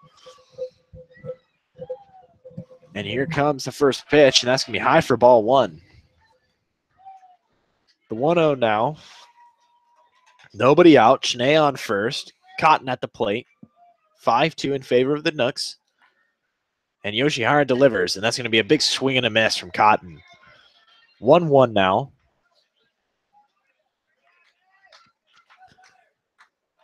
This is a key out / key at bat for both sides. Yoshihara gets the sign and delivers. That'll be ball 2, a little bit low.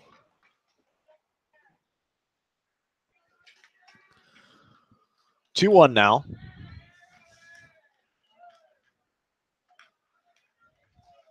Chinea gets a substantial lead at first, and the pitch from Yoshihara going to make it 3-1 now. That one was high and outside. Cotton now definitely has the green light from Coach Taylor over at third base. Chinea gets a lead, and the pitch, big swing and a miss. Now the count is full. Yoshihara steps off the mound for a second, then gets back on. Looks for the sign from Rojas. Checks Chinea at first, sets, and delivers. That ball is going to be right in the center. Breeze going to come under it and make the catch. And Chinea going to get back to the safely, preventing any unfortunate double play. Well, fortunate in our case, unfortunate for the Miners. And now Elijah McNamee stepping up to the plate. The big left fielder, who in recent games has definitely had some pop and sent some balls into the gap, which have proved problematic for the Chinooks defense. Yoshihara once again checks Chinea over at first and delivers. That one's going to be in the dirt. Rojas going to keep it in front of him for ball 1. 1-0 the count now. 1 away here in the bottom of the 5th. Local time here in Palmer, Alaska is 8:40. And a pitch from Yoshihara, going to be a late strike call, making it 1-1.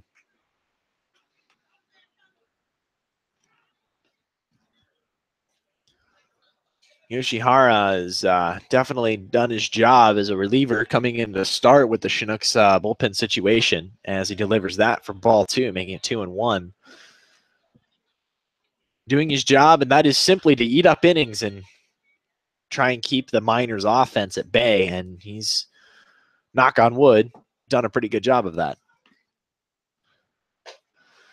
And the pitch from Yoshihara going to be high and outside, making it 3-1 now.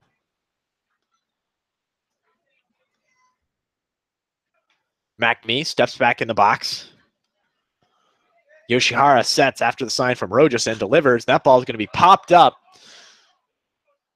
Schmidt's going to be called off by Gilcrease, And he's going to haul it in for out number 2. And now we're going to see the center fielder, Justin Ammons. Your center fielder number 2, Justin Ammons.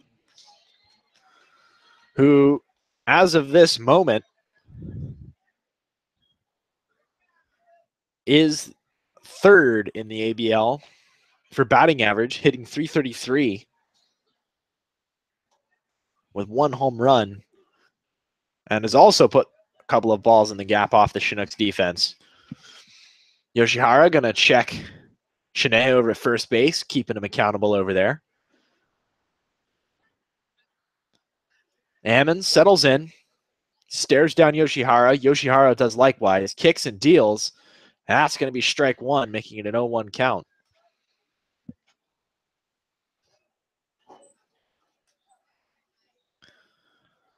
Yoshihara continues to check Chinea. Chinea, substantial lead, and the pitch from Yoshihara going to be a ball outside. Relatively the same place where a couple of other pitches have been called strikes, but, you know, I'm not the umpire, and that's the reason why I'm up here. 1-1 the count now, 2 outs. Ammons at the plate. The pitch from Yoshihara. Going to be ball 2, low and inside. 2-1 now. Chinea gets a lead off first. Seems to have some happy feet as he keeps stuttering. And Yoshihara delivers. And that's going to be ball 3. 3-1.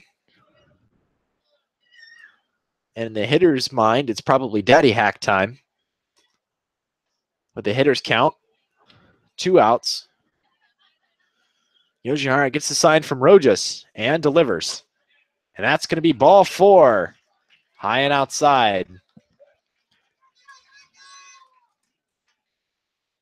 And now Andy Thomas, the designated hitter, coming to the plate. Now batting, your designated hitter number 25, Andy Thomas. Now runners on first and second. It looks like Chris Beck is going to be headed out to the mound. There is action in the Chinooks bullpen right now. Most likely, a good chance we see a good pitching change here. And we'll get that name and number to you in just a moment as soon as we know.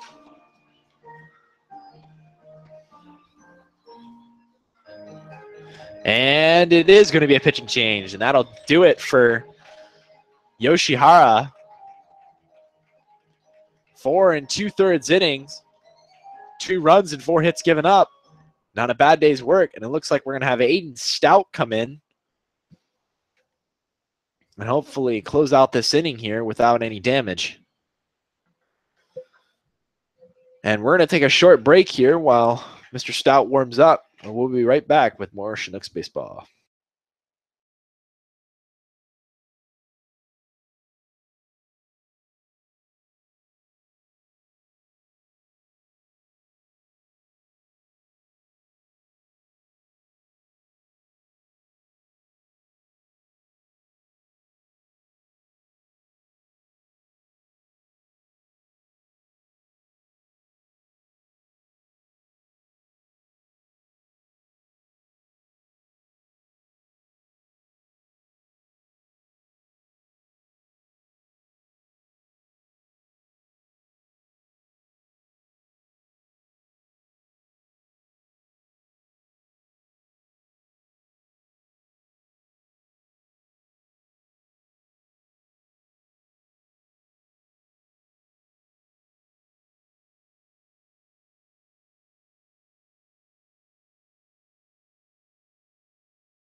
ground ball. And as we're back after that pitching change, the Masters University right-hander Aiden Stout on the hill. Stout in 5 games pitched has 7 1/3 innings under his belt, 7.36 ERA, 3 strikeouts, 5 walks, and I've given up 9 hits. Comes into this game with a 5-2 lead, but runners on first and second and 2 away.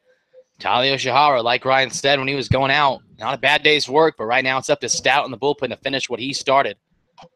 And he drops that one in for strike one of the big left-hander, Andy Thomas. Critical part of this game, as the Chinooks have done a great job of getting, and like they have in a lot of games, getting ahead, but the bullpen has been a little shaky the past few weeks. And Stout has no 1 pitch. Outside ball 1. Stout last pitch July 4th against these same Miners. Went 1 1/3, gave up 2 runs on 3 hits, walked 1 and struck out 1 and 9 batters faced. So he'll be looking for a different outing this time. 1-1 pitch to Thomas. Runners take their leads. And a swing and a miss by Thomas puts Stout ahead here, 1-2. Again, bottom of the 5th, 5-2 lead in favor of your Chinooks.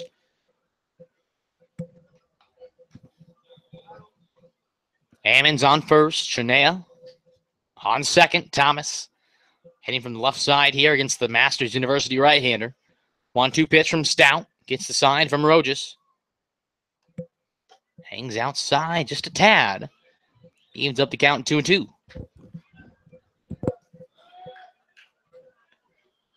As Thomas steps back in, 2-2 pitch on its way. As Stout looks to have Yoshihara as the starters back here. 2-2 pitch. Ooh, and that comes inside, and that's a little hello there to Andy Thomas. And now, after that hit by pitch, the Miners going to have bases loaded with 2 away. And if there's one guy you do not want at the plate, it's Blake Benefield. So if there's one guy that the Miners would want up for a chance to bring all these runners home, it's this guy. Bases loaded, 5-2 lead for the Chinooks, 2 away. And Blake Benefield the plate. And Aiden Stout on the hill. Just has to get this ball in play or a strikeout.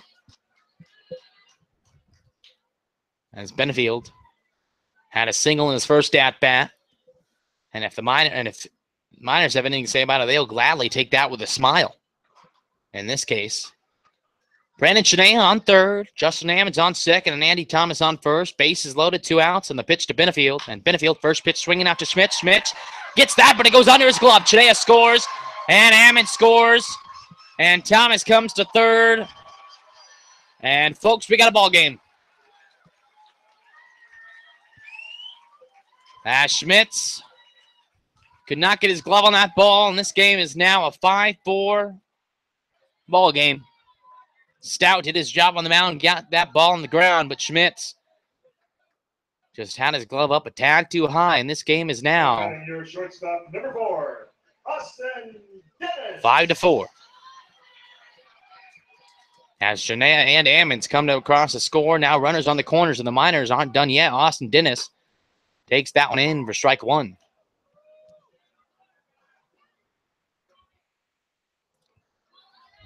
As right now, the Chinooks going to have to buckle down and find a way to get an out here. Stout sets, runners on the corners, 5-4 lead, 2 outs, 0-1 pitch. Hangs up high, ball 1. Austin Dennis. The Miner shortstop. 5-4 lead for the Chinooks after 2 runs scored on that air. That ball comes inside and low. Ball 2.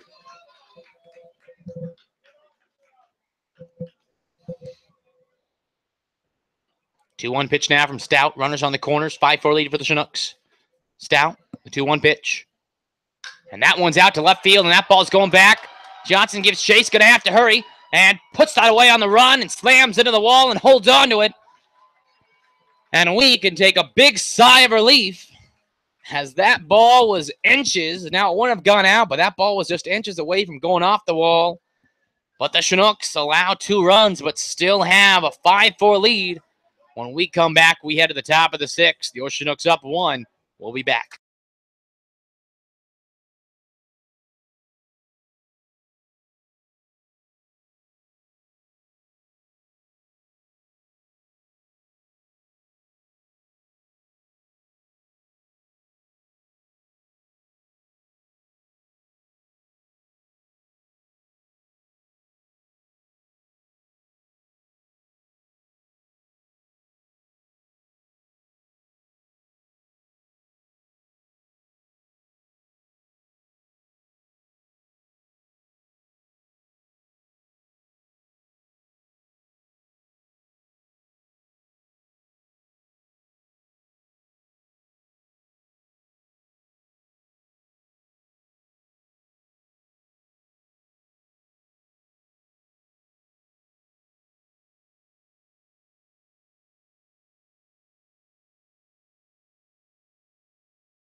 And after 5 innings, we head to the top of the 6th.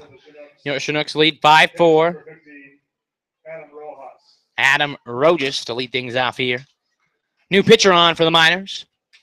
Justin Blattner, the left-hander from Spokane, Washington, and from Gonzaga University. He comes in this game with a 1-0 record, a 6.35 ERA, and in 17 innings pitched, 13 strikeouts, 15 walks, and 17 hits. And Rojas sends that out to right field, and that is the first pitch, out number 1, to lead things off here in the top half of the 6th. Now batting shortstop number 11, Alex Schmitz. Alex Schmitz now, who had an error in the bottom half of the 5th that cost the Chinooks 2 runs. Comes to the plate. 5-4 lead for the Chinooks. Blattner on the mound with 1 out and the pitch. And Schmitz had the bunt, pulled it back, but that one is in there for strike 1 anyway. Blattner last pitched July 1st against the Adult All-Stars.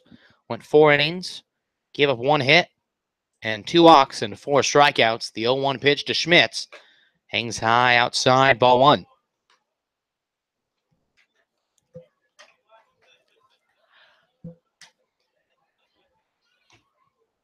One out, nobody on. Top of the 6th here. 1-1 pitch on its way from the Miner left-hander Blattner.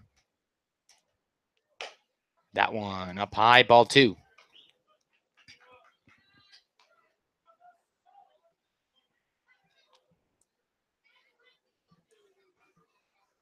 Two one pitch. That one inside for strike 2. As Schmitz had to back up, so he probably did not agree with that strike call, but nonetheless, an even count of 2-2 now to the Chinook shortstop. Blattner, a 2-2 pitch.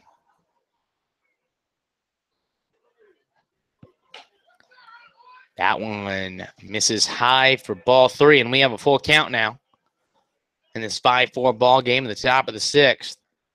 The Chinooks 1 out, nobody on. We'll look to start something here. Blattner, the 3-2 pitch on its way to Schmitz at the plate. That one outside, and Schmitz is going to get aboard as Levi Gilcrease had a 3-run bomb in the top of the 2nd. Steps to the plate with 1 out and a runner on first. Now batting center fielder number 10 now, Levi Gilcrease. Levi Gilcrease, the 9-hole hitter. And behind him, we have the top of the order, Mike Capriz. As Gilcrease will look to give the top of the order something to work with here. Alex Schmitz on first after a walk and 1 away here. And Gilcrease watches that first pitch come in for strike 1.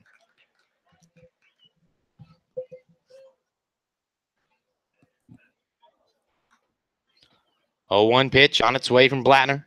Schmitz takes his lead off first. Gilcrease digs in, hitting from the right side of the batter's box. 1 pitch. And that one drops in low, ball 1. Good eye there by Gilcrease with this strike zone. Can't be too picky up there in terms of taking pitches. Count of 1-1 with Mike Capriz on deck and Alex Schmitz at first and Levi Gilcrease at the plate. Blattner the pitch. Up high, ball 2. And the Chinooks, after giving up 2 runs in the bottom half of the 5th, will definitely be looking extra hard right now to put some insurance runs and give their pitcher something to work with. 2-1 pitch from Blattner. And that one hangs inside, ball 3. And Gilcrease now has a hitter's count to work with here of 3-1 with only 1 away. Blattner looks in, gets the sign from Howe, set, go to first. 3-1 pitch. And that one hangs high and back-to-back walks, and the Chinooks might be having something starting here. And Schmitz got on due to a walk, and right after him, Gilcrease heads to first on the same result, a walk. And top of the order, Mike Capriz. And good speed on the base pass. Chinooks have to strike here now. The Miners are going to have a meeting on the mound with their pitching coach. Calm their Tanner down. One away, top of the 6th, 5-4 lead for the Chinooks. And runners on first and second, and the top of the order up for Chugiak.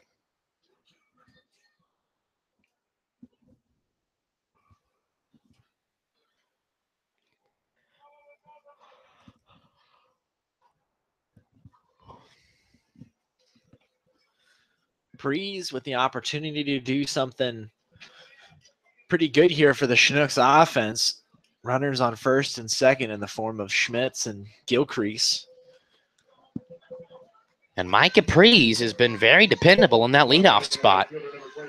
Doesn't possess a lot of power, but can definitely put the ball on put the bat on the ball and put it in play. And John Groth, the head coach, will be looking for the same result here. Alex Schmitz at second, Levi Gilcrease at first, and one out here in the top of the 6th. And the left-handed hitting right fielder Mike Caprice to the plate. Blattner on the mound for the Miners, sets and looks.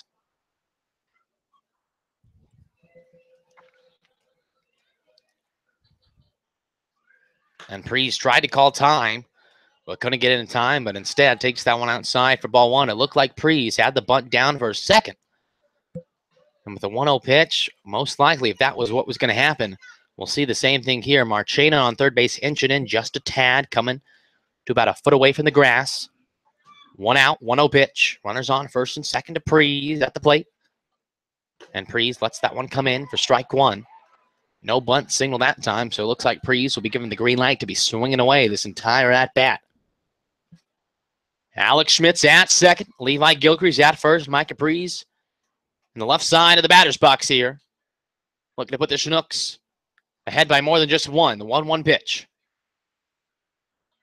And Preece fouls that off. Preece in his last at-bat against Monaghan, the pitcher that Blattner just came in for, had about a 9-pitch battle.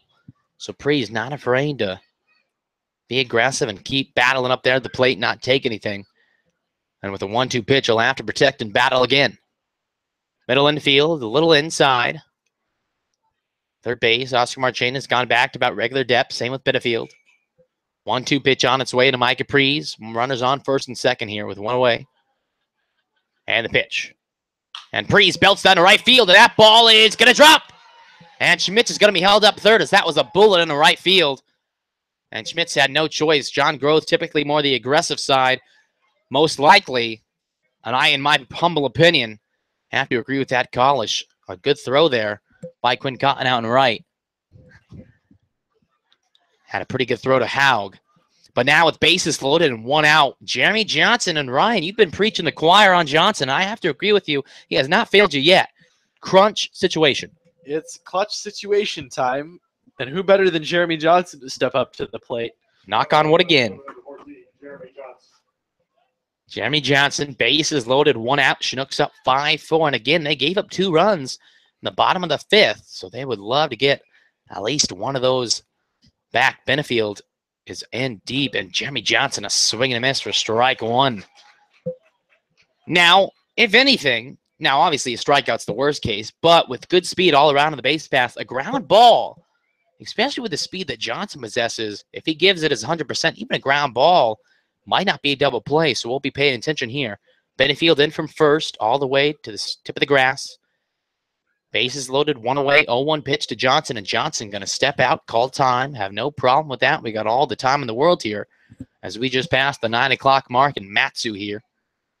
Alex Schmitz at third, Levi Gilcrease at second, Mike Caprice at first, and Jeremy Johnson at the plate, the 0-1 pitch. And Johnson watches that one in there for strike 2. And Johnson, after swinging and missing and taking that for strike 2, going to have to protect here and try to put this ball in play. Blattner on the mound, bases loaded, 1 away, 5-4 lead for the Chinooks, top of the 6th. 0-2 pitch to Johnson. And Johnson thought about it for a moment. Good choice to hold off there as that ball was up high. 1-2 count now. Johnson desperately hoping to put this ball in play to put some runs on the board for Chinooks. 1-2 pitch again from Blattner. Bases loaded again. 1 out. Top of the 6th. 5-4 lead in favor of your Chinooks. And Johnson takes another pitch high. And this count is even at 2. And you can just feel the tension in the air as you want to talk about crucial parts of a game, this is it, as this could make or break, especially for the Miners' confidence.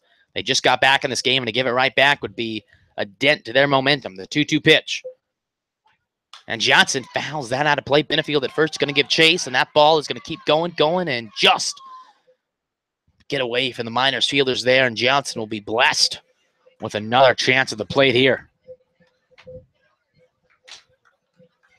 Ryan, this is torture out here. Absolutely. You can definitely feel the tension in the air. It almost feels like the whole stadium has it. Everyone's quiet, holding their breath, hoping for John. If you're a Chinooks fan, hoping for Johnson to belt one. If you're a Miners fan, hoping to have him whiff on one.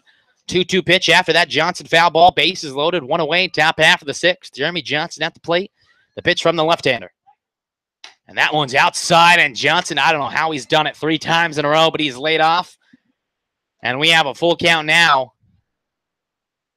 And honestly, I don't know who's in the favorable position. Johnson knows he has to protect on this 3-2 pitch, but Blattner knows he's 1 pitch away from walking in the run. 3-2 pitch, bases loaded, 1 away. Blattner winds and deals. And a swing and a miss by Johnson. And that is out number 2. Johnson did everything right on that bat, just except making contact there. Rather unfortunate turn of events. He saw the pitch he wanted and been waiting for and just missed it. And we'll see if Justin Gomez can put this ball in play. As now with 2 outs, he'll have to put this ball in open green and fair territory to give the Chinooks any chance at a run.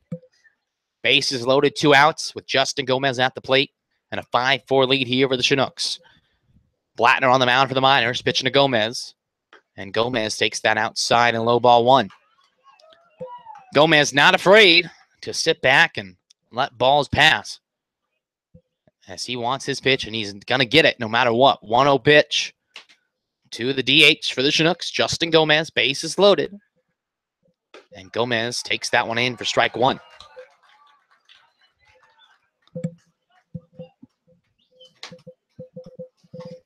Blattner steps back on the mound, throwing from the left side, throwing to the left-handed hitting Justin Gomez. 1-1 pitch with the bases loaded and 2 outs here. In the top half of the 6th, your Chinooks up 5-4. Here comes. And Gomez gets a piece of that and fouls that away. 1-2 pitch now. And Gomez going to have to buckle down here and protect.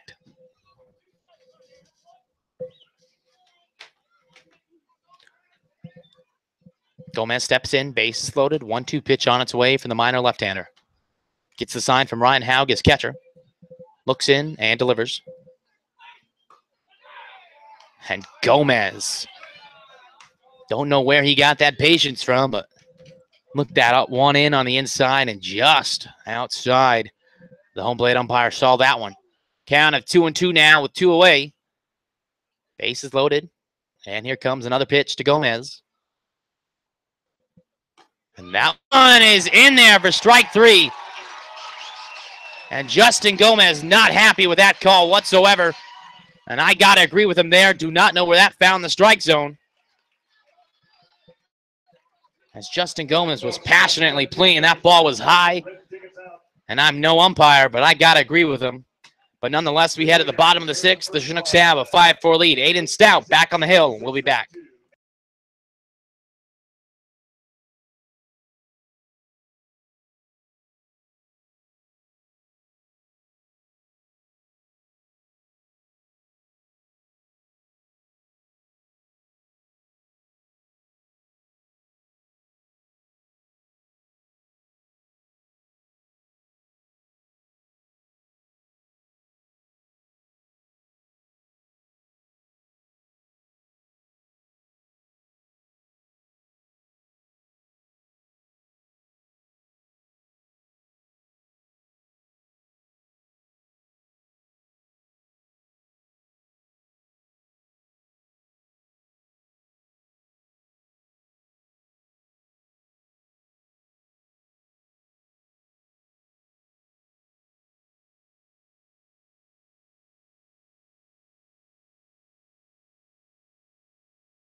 And after a depressing top half of the sixth, where the Chinooks had bases loaded with one out, they come up empty, and now we're here in the bottom half of the sixth. Your Chinooks up 5-4, and Oscar Marchena up for the Miners takes that one high from Stout 1-0.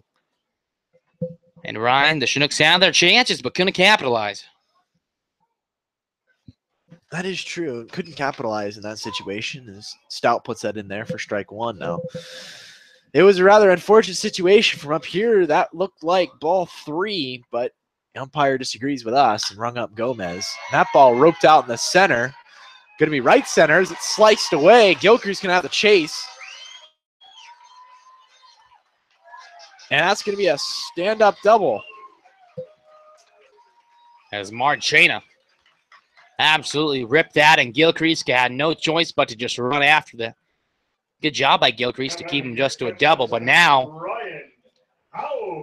the Chinooks in danger of giving up this lead.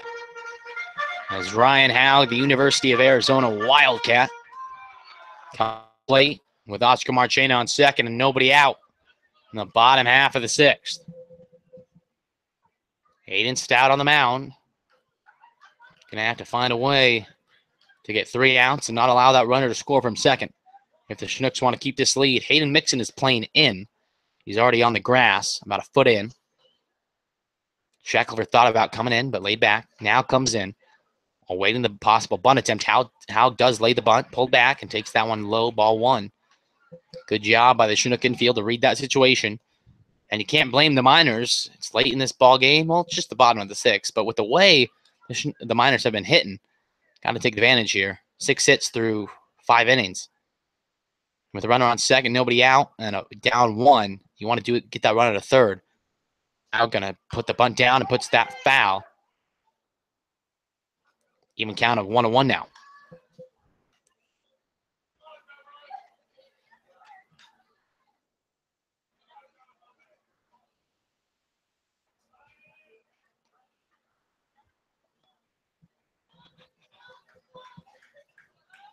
Bottom of the sixth here, Chinooks up 5-4. Tying run for the Miners on second. And Ryan Haug, after 2 bunt attempts, has a 1-1 count. Hayden Mixon is creeping in, and the bunt down again and pulled back and couldn't get contact, and that comes in strike 2 from the catcher, Ryan Haug. And now with 2 strikes, the infield is going to go back to regular depth, as it would be a bit of a shocker to see the bunt go down again. As with 2 strikes, if you try to bunt it and it goes foul, a call struck out. Marchena takes his lead off second. Nobody out here on the 1-2 pitch to Haug. And Haug instead going to take that, and that kicks away from Rojas. And who needs a bunt? As Marchena goes into third anyway. And now that tying run is 90 feet away.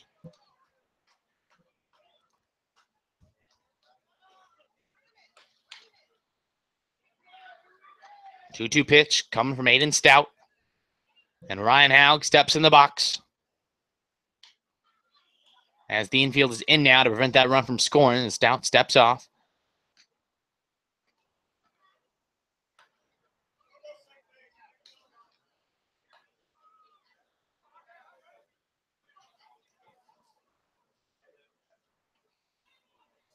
Stout looks from the Haug. 2-2 pitch, runner on third, nobody out. And Haug puts that in the left field. And folks, we have officially a brand new ball game, as this game is now tied at 5, and that 3-run lead is officially evaporated.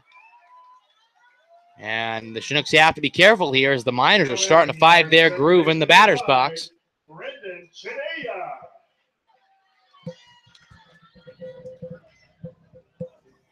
Brandon Chinea now up with a runner on first and nobody out. And for the Chinooks, with the way they've been hitting, they can definitely add a run or two. But the way the Miners have been hitting, they might have to give more than just that. And Chinea had the bunt down. Great throw by Rojas down to first, and safe. Great heads-up play there by the catcher. As Haug down there got a little bit of a comfortable lead after that pitch, and Rojas fired down and Mixon applied that tag, but just missed him. 1-0 pitch after that. Missed bunt attempt for a ball. And Stout throws over to first. Towns slides back in safe. Shania steps back in. 1-0 count. Will not be surprised to see that bunt come down again. The 1-0 pitch. And the bunt does come down. And Shania, oh, what a bunt, but it sails just foul as it was a little too hard down that first base line. And after that fouled bunt attempt, this count is 1-1. Minor, second baseman.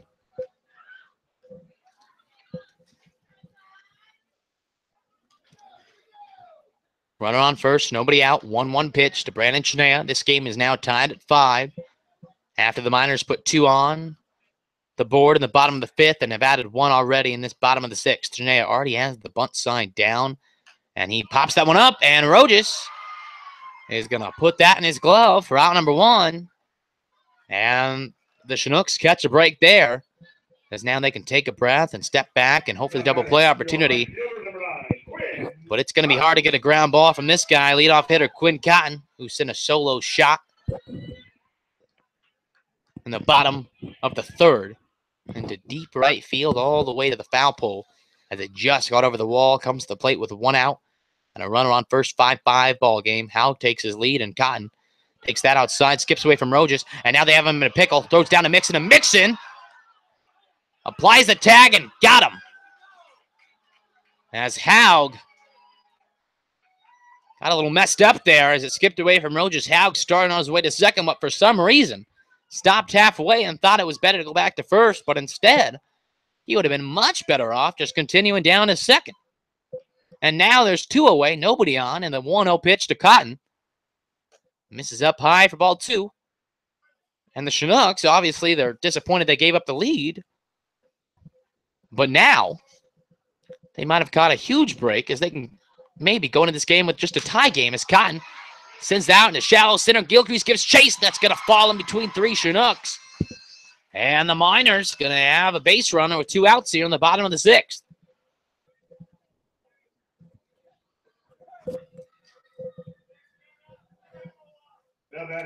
Elijah McNamee, the Mississippi State left fielder, now to the plate after Quinn Cotton just popped a single in there to shallow right center.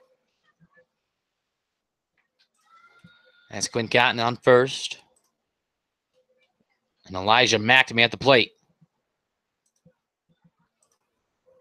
And Stout puts that one in for strike 1. 5-5 tie ball game here. After the Miners plated 1. A 1 pitch coming from the right-hander Stout. And that one just outside for ball 1. Some questionable calls these last few at-bats. 1-1 pitch from Stout. Throws back over to Cotton at first. Slides back in safely. Just doing a little precaution up there. 2 outs. Bottom of the 6th. 5-5 tie ball game. Stout looks over to Cotton at first. Cotton takes his lead. And McNamee awaits the 1-1 pitch. And that ball skips in the dirt for ball 2. Rojas has done a good job back there in the backstop. As there's been a few balls that without his services of getting down in the dirt might have skipped away. 2-1 pitch now from Stout. And that one down low, ball 3. And Stout misses for the 3rd time in a row. And McNamee in the driver's seat here with a hitter's count of 3-1. Cotton takes his lead off first. Stout looks over to first on the 3-1 pitch on its way to McNamee. And that one hangs inside, and the Miners are going to have back-to-back base runners here to have base runners on first and second with 2 away. Justin Ammons going to come to the plate. And meanwhile, Adam Rojas going to trot out to the mound just to have a word with his right-hander, give him the strategy, calm him down, and boost him up. As Stout has done nothing wrong in his pitching so far. Just gotten a few unlucky breaks, gave up a 1 extra base hit, but apart from that, has gotten strikeouts and gotten the ball on the ground. But just has not been able to put it all together yet. And he'll hope to do that just so against the hot-hitting Justin Ammons. With runners on first and second in this tied ball game of 5. Bottom of the 6th here. 9:18 here in Matsu, Alaska. The pitch from Stout. And Justin Ammons watches that one in for strike one. $2 burger time. $2 burgers. Ammons steps back in.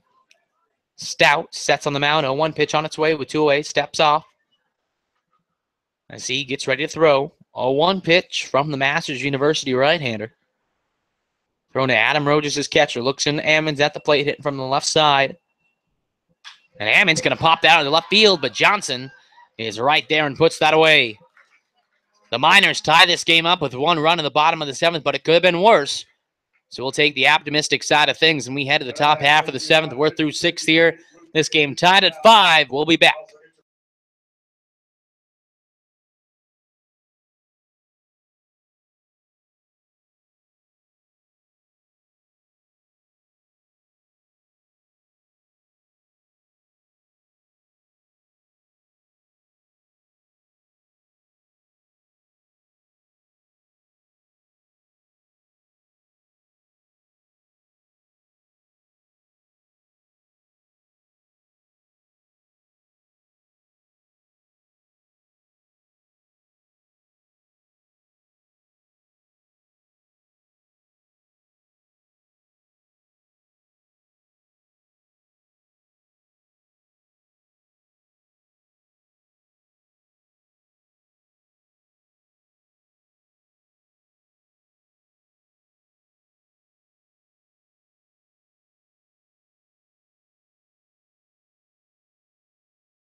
Nice job. Top of the 7th here. We have a brand new ball game. 5-5. New pitcher on for the Miners, Zach Hardy from Mesa, Arizona. And the Chinooks have seen him 5 times in the season. 2-0 record. And in 8 games has 9 2/3 innings pitched with 11 strikeouts, 2 saves, 5 walks, and has given up 7 hits. And Brandon Mitchie, first pitch swinging, sends it out to Austin Dennis. And a close play at first, but out number 1 is called by the first base umpire. And now, Aaron Shackelford, the big hitting, left-handed hitting third baseman to the plate with 1 away and nobody on.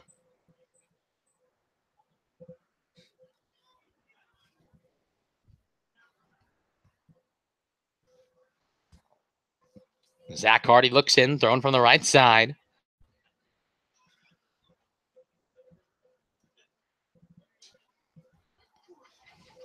And Shackelford takes that one in for strike 1.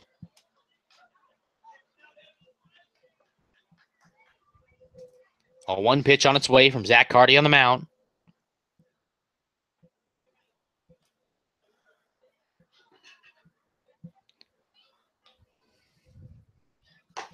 And that one just outside, ball 1.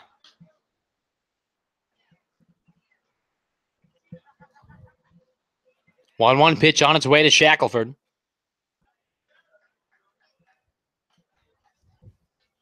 Hardy sets and delivers.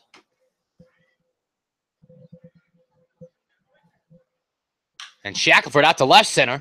McNamee and Ammons going to have to give chase, but McNamee puts that away for out number 2.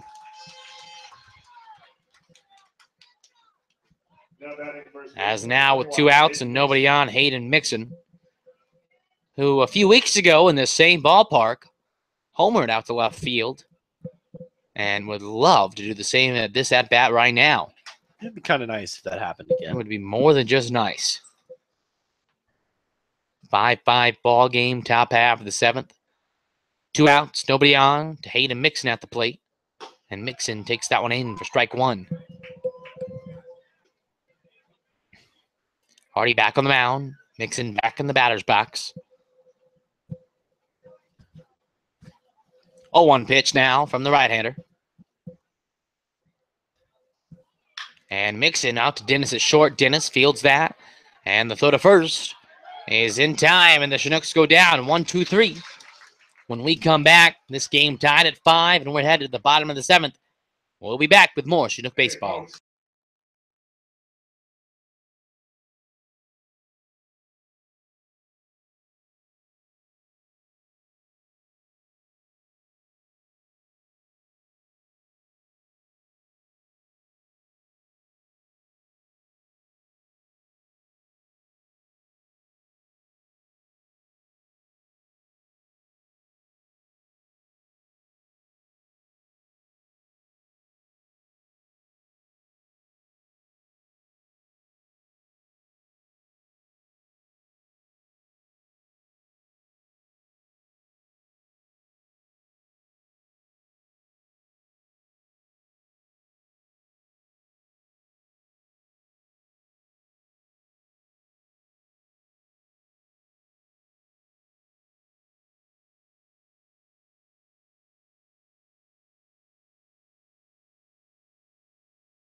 Bottom of the 7th here, Andy Thomas leading things off. 5-5 ball game.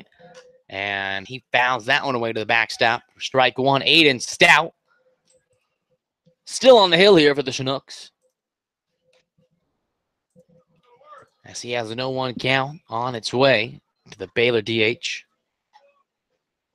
And Thomas pops that up to fellow teammate Levi Gilcrease. And fellow Baylor Bear is going to plop that one in his glove for out number 1. Now batting your first baseman, number 34. Now up to the plate for the Miners. First baseman Blake Benefield, always a danger at the plate. ABL leader in homers with 6. That's good for double what the second place amount is, which is 3. So he's been on a tear in terms of power. And Stout outside ball 1.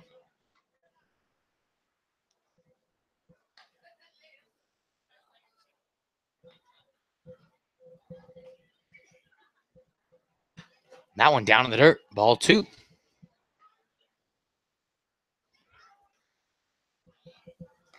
2-0 pitch now. The Middle Tennessee big hitting first baseman. Stout winds and deals the 2-0 pitch, and Benefield laces that foul down the third base line.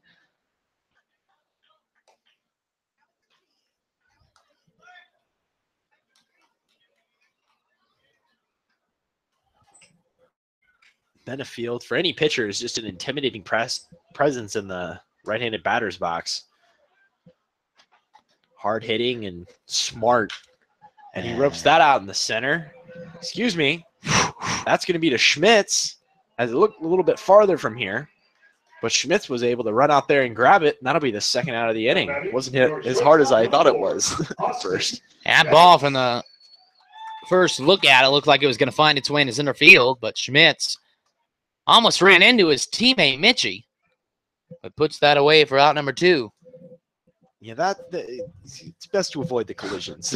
You know, typically that's what they say in baseball. They're not usually good. They never end up well. Austin Dennis now sends that out of play for strike 1.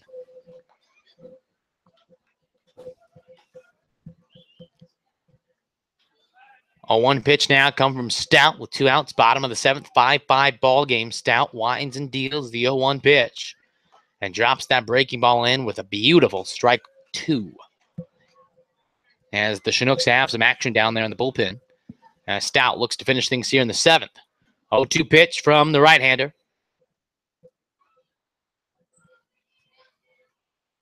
In the dirt, ball 1.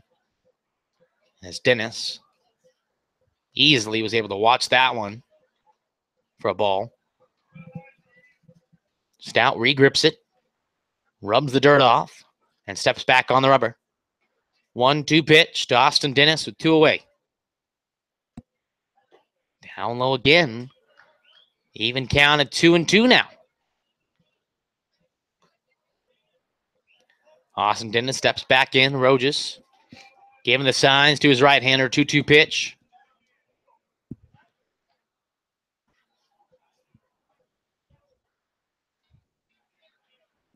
As now Rojas having some words with his umpire. 2-2 pitch. The umpire giving the scorekeeper some clarity. I haven't really seen the umpire actually ever turn around and tell the scorekeeper. Typically, they just wave to make sure that his point was getting across. As a scorekeeper, you know you've messed up a little bit if the umpire has to tell you. He turns around and looks at you, and that one's going to be hit out to Prees and right, and he'll haul it in for the 3rd out of the inning. When we come back, we're headed to the top of the 8th. Still a tie ball game with your Chinooks coming to the plate.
Top of the 8th here, tie game of 5 with Adam Rojas to lead things off.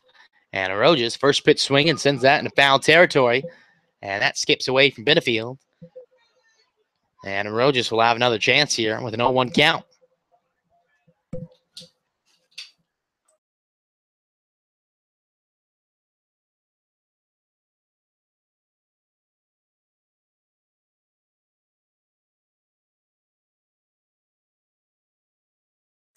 1 pitch now coming from Hardy on the mound. Adam Roach at the plate. Top of the 8th here. Getting crunch time for both of these teams. Looking to put some runs on the board to give their teams a shot in this game. Hardy sets on the mound with the 0-1 pitch incoming. And Rojas chops that foul down the third base line. John Groth almost made a play down there. Went off his hand.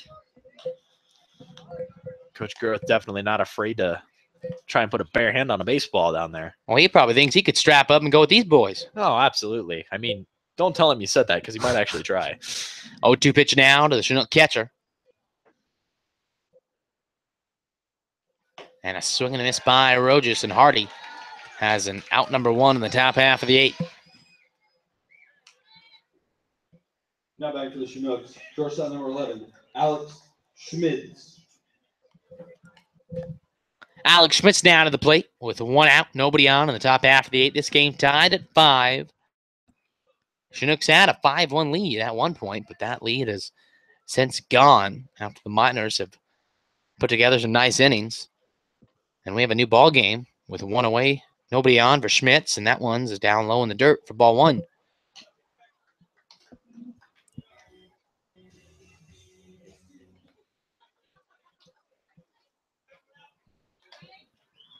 One 0 pitch.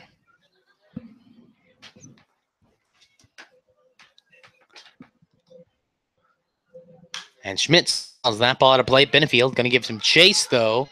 And Benefield puts that in his glove. That was out number 2 from the crack of the bat. That looked like it was for sure going to get out of here in terms of being a foul ball, but Benefield was able to track that down.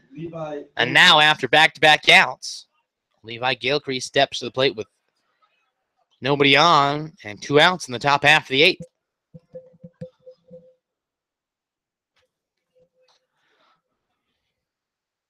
Hardy looks in to Gilcrease. Homer back in the top of the 2nd.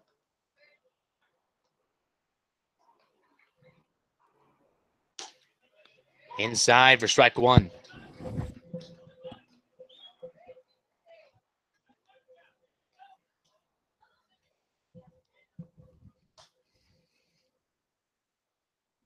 A 1 pitch to Gilcrease. And Gilcrease pops that up, and Brandon Cheney at second. Going to call that one and put it away. And Zach Hardy and the Miners have a 1-2-3 inning. We're going to take a break, but when we come back, bottom of the 8th, this game tied at 5. We'll be back.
Bottom of the 8th here. This game tied at 5 with Oscar Marchena coming to the plate. J.J. Julian in from the bullpen.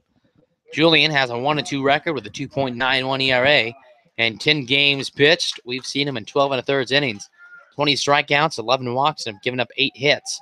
We last saw him July 4th against these same Miners, went 2/3, gave up 1 run on 1 hit, 3 walks, and 2 strikeouts, and 6 batters faced, missed down low for ball 1 there to Oscar Marchena. The 1-0 pitch from Julian. And a swing and a miss. Evens up the count 1-1.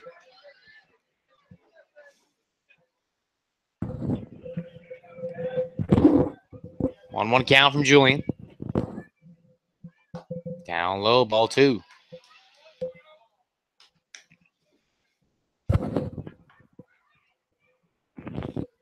Julian looks in, the 2-1 pitch.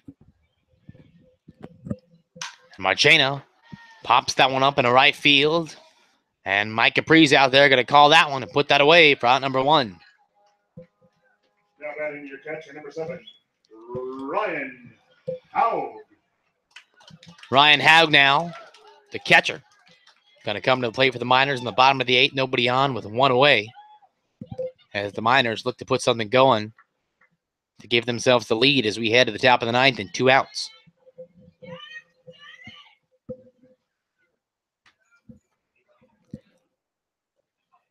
Haug steps in, gets his footing going. As Julian is ready on the mound, gets the sign from Rojas. And the pitch from J.J. Julian. Misses ball 1.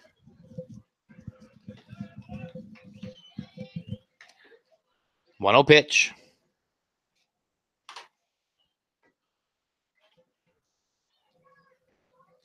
And that one skips by Rojas for ball 2.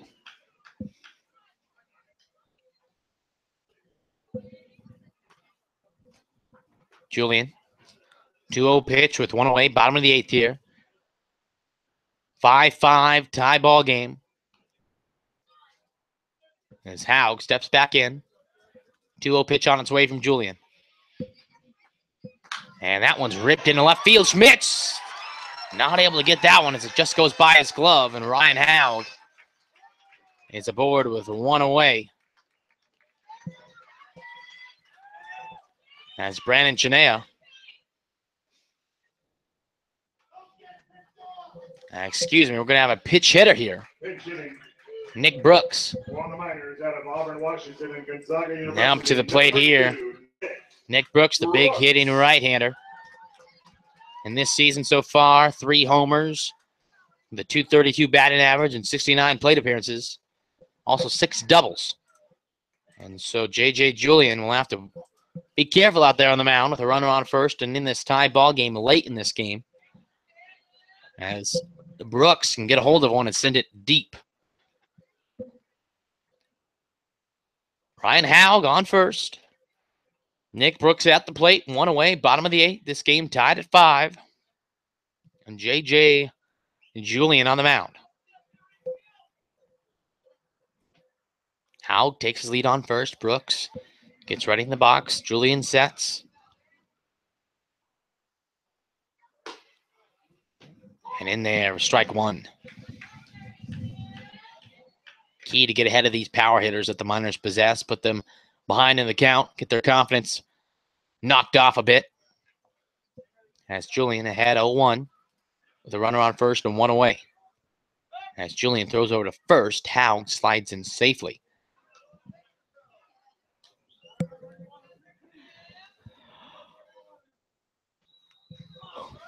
A 1 pitch coming from Julian.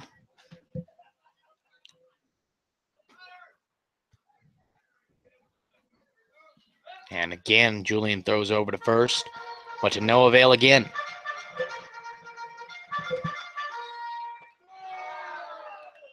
A 1 pitch coming from Julian, and Nick Brooks at the plate. Pitch hitting for Brandon Chinea.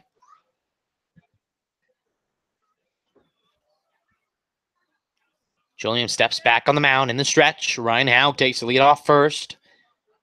Nick Brooks at the plate, 0-1 pitch. And Julian drops that breaking ball in and just got in the corner for strike 2. Nick Brooks at the plate, going to have to protect. Down 0-2. Ryan Haug takes his lead off first. Nick Brooks Steps back in the batter's box. Julian ready on the rubber. 0-2 pitch, one away, bottom of the 8th. Julian throws back again to first, trying to get Haug over there, but for the 3rd time this at bat, Haug slides in safely. I think Haug learned his lesson after the last time, trying to make That's sure true. He got backdoored. trying to get back to the bag in time. Forgot about that one. As a swing and a miss by Brooks. Makes it 2 away after that strikeout. Top of the order now for the Miners, Quinn Cotton from Grand Canyon University. Steps to the plate with 2 outs and a runner on first on the bottom of the 8th. This game tied at 5.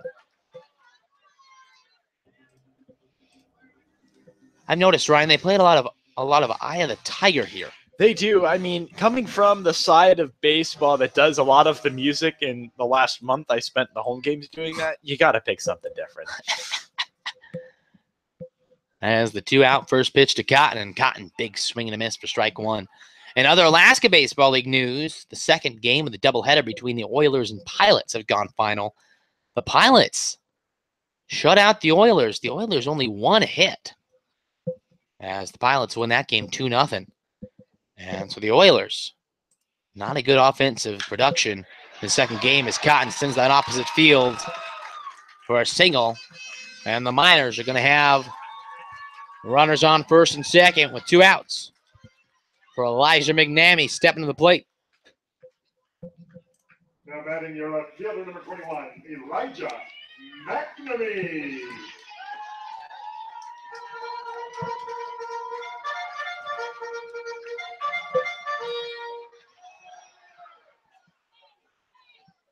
Elijah McNamee hits here with runners on first and second. And 2 outs, bottom of the 8th here. Yes, Julian looks to work out of a little bit of a jam here. Julian Zetz looks to McNamee and throws. And McNamee thought about it, but held off. And that one finds the strike zone. The Miners fans giving their air of disapproval,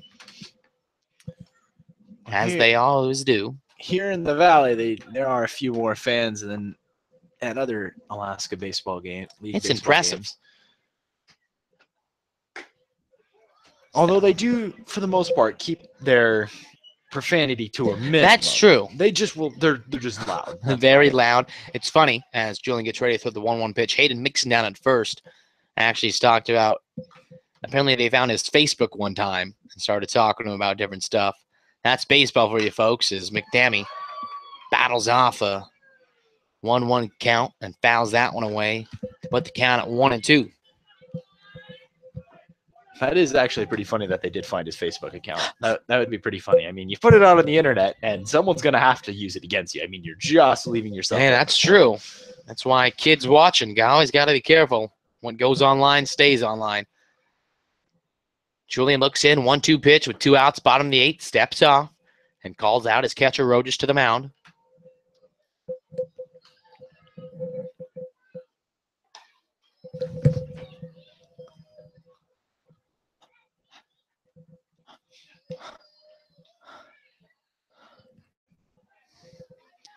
As Rojas comes back behind the plate. Runners on first and second here, 1-2 count. Coming from Julian. 2 outs, bottom of the 8th, 5-5 ball game. Julian sets and throws. And that ball just hung high, about a few inches away from the strike zone, evens up the count 2-2. Julian again. 2-2 pitch, runners on first and second. The Miners have the game taking lead run. I butchered that. The leading run on second. Go ahead, run on second. That was going through my head. It's right there on the tip of your tongue. It was right there. Couldn't find it. 2-2 pitch from Julian. Go ahead, run on second. In this 5-5 ball game, Julian the pitch. And that one just has made contact by McNamee, and we'll have a 2-2 pitch on its way again from the Chinook right-hander.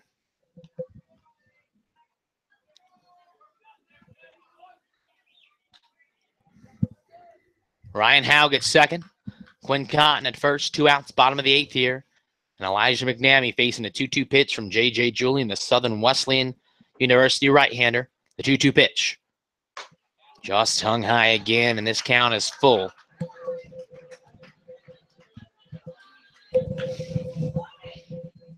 Julian here. Has to be careful here. Full count.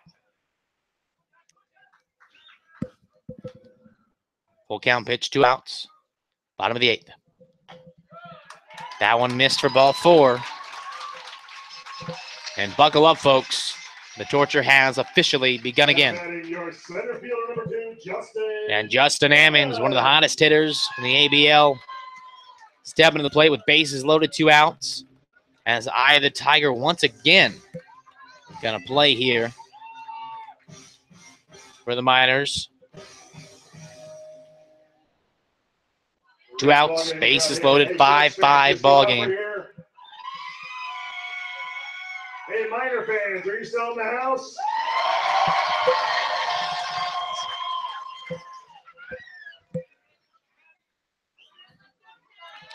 Justin Ammons in from the left side with 2 outs. Ryan Howe gets second. Ryan Howe at third. Quinn Cotton at second. And Elijah McNamee at first. Julian has to get an out here. And Ammons takes that one in for strike 1. And the Miners fans can complain all they want. And whether or not I think that's a strike or not, that has been consistent with the home plate umpire strike zone. Oh, 1 pitch coming from JJ Johnny Julian. And Ammons thought about it, but held off, and for good calling. This count of 1-1. I was actually talking to Julian yesterday about the umpire strike zone because he's been the unlucky recipient of a few bad calls, and he says, you just got to pitch through it. And hopefully you can do that right now. 1-1 pitch on its way with the bases loaded and 2 outs, bottom of the 8th. And Ammons out to left center. This could be trouble. But Johnson going to roll over to his left and put that away. And we're through 8. Folks, it's rally cap time. We're headed to the top of the 9th. This game tied at 5. We'll be back.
And, folks, it's time to put on the rally caps. This game tied at 5 as we come to the top of the 9th. Final inning here. And the Chinooks have the top of the order. Mike Capri's to the plate. New pitcher. The Chinooks know him pretty well. Thaddeus Ward, the closer here. for the Miners. 3-1 record with a 1.95 ERA. The Fort Myers, Florida native has pitched in 10 games with 23 innings, 20 strikeouts, 8 walks, and given up 17 hits. He last pitched July 4th against the Chinooks in the 9-3 win for the Miners. Went 1 2/3, gave up 1 run on 3 hits, and struck out 3 batters. And 8 batters faced in the first pitch to Prees, and Prees fouls out to the backstop. And that's going to be good for strike number 1.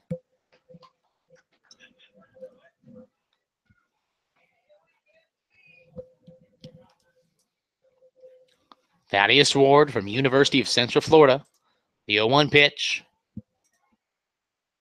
That one inside, ball 1 to Micah Prees, the Chinook right fielder and leadoff hitter here. Thaddeus Ward, 6'3" right-hander. Looks into Prees with the 1-1 count.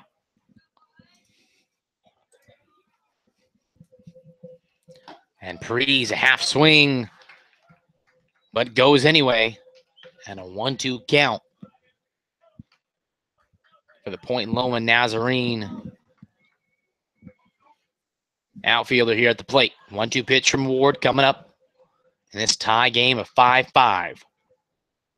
1-2 pitch. And Prees hits that out to Marchena at third. Marchena fields that and throws over to first. And out is the call. After Prees made that a close play out there. But the throw just beat the batter. And now with 1 out, nobody on in this 5-5 ball game, top of the ninth, Jeremy Johnson. Johnson struck out with 1 out, base loaded, as he unloaded on a pitch, but just came up empty. And he'll look to avenge that at bat now. In this top of the ninth, 1 out, nobody on situation. Ward steps back on the mound. Looking to Johnson. Justin Gomez on deck here in the top of the ninth. And Johnson hits right back to Ward. Ward fields that and throws over to Benefield, and that is the 2nd out of the top of the ninth. And now to try to get something started is the Chinook designated hitter, Justin Gomez. Justin Gomez struck out and had some words for the umpire. Nothing malicious, but in a rather non-calm way, explaining to the umpire his opinion of that strike was a tad high. And I have to agree with him. And Ryan, I think you'd agree with me too. That pitch was not a strike. It wasn't where it needed to be, and even professional umpires wouldn't have called that a strike. And hopefully Gomez here can find a pitch to hit. And the third base umpire going to call timeout as a ball got through in the Miners bullpen. Good eye out there by the third base umpire. Well, at least he has an eye out there for something. I cannot confirm nor deny my opinion on that. As Ward misses outside for ball 1. Hey, as broadcasters for the Chinooks, we have our opinions, and we're okay to make them. 1-0 pitch on its way to Gomez with 2 outs in the top of the ninth, 5-5 ball game and nobody on. And Gomez fouls that off the catcher's mask to keep this count, even up the count 1-1.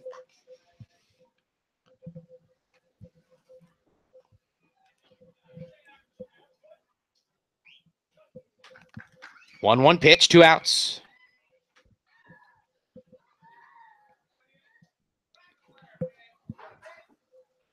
And that one hangs high, ball 2.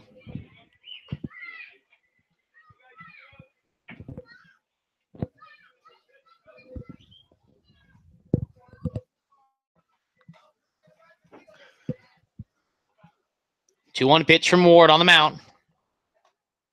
And Gomez sends that out of play on that foul ball. 2-2 count.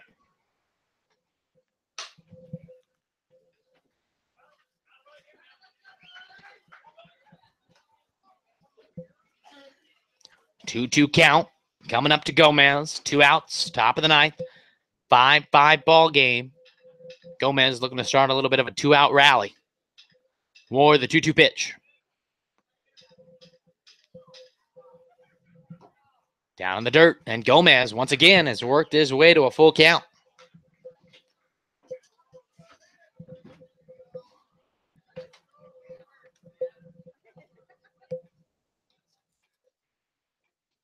Three-two Coming up to Gomez, 2 outs, nobody on, top of the ninth, 5-5 ball game. Ward, the 3-2 pitch. And Gomez, a big swing and a miss, comes up empty. And Thaddeus Ward does his job out of the bullpen. And folks, no more runs can come across the score. As we head to the bottom of the ninth, this game is tied at 5, and the Miners look to walk off in this ball game. We'll be back.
And bottom of the ninth here, folks. It's crunch time as Andy Thomas to lead things out. Fouls that to the backstop.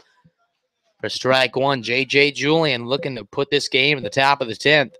It's extras or bust here for the Chinooks. Off to a good start. 0-1 pitch on its way to the Baylor Bear DH. 0-1 pitch. And that one is a beautiful breaking ball in there from Julian. Strike two. Julian in the driver's seat here on the mound. Entrenched with an 0-2 count. Coming to Thomas.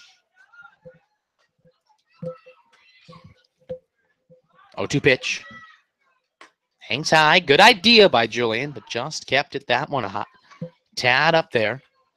1-2 count now to Andy Thomas at the plate, hitting from the left side. Julian throwing from the right. Julian winds and throws the 1-2. Down low, ball 2.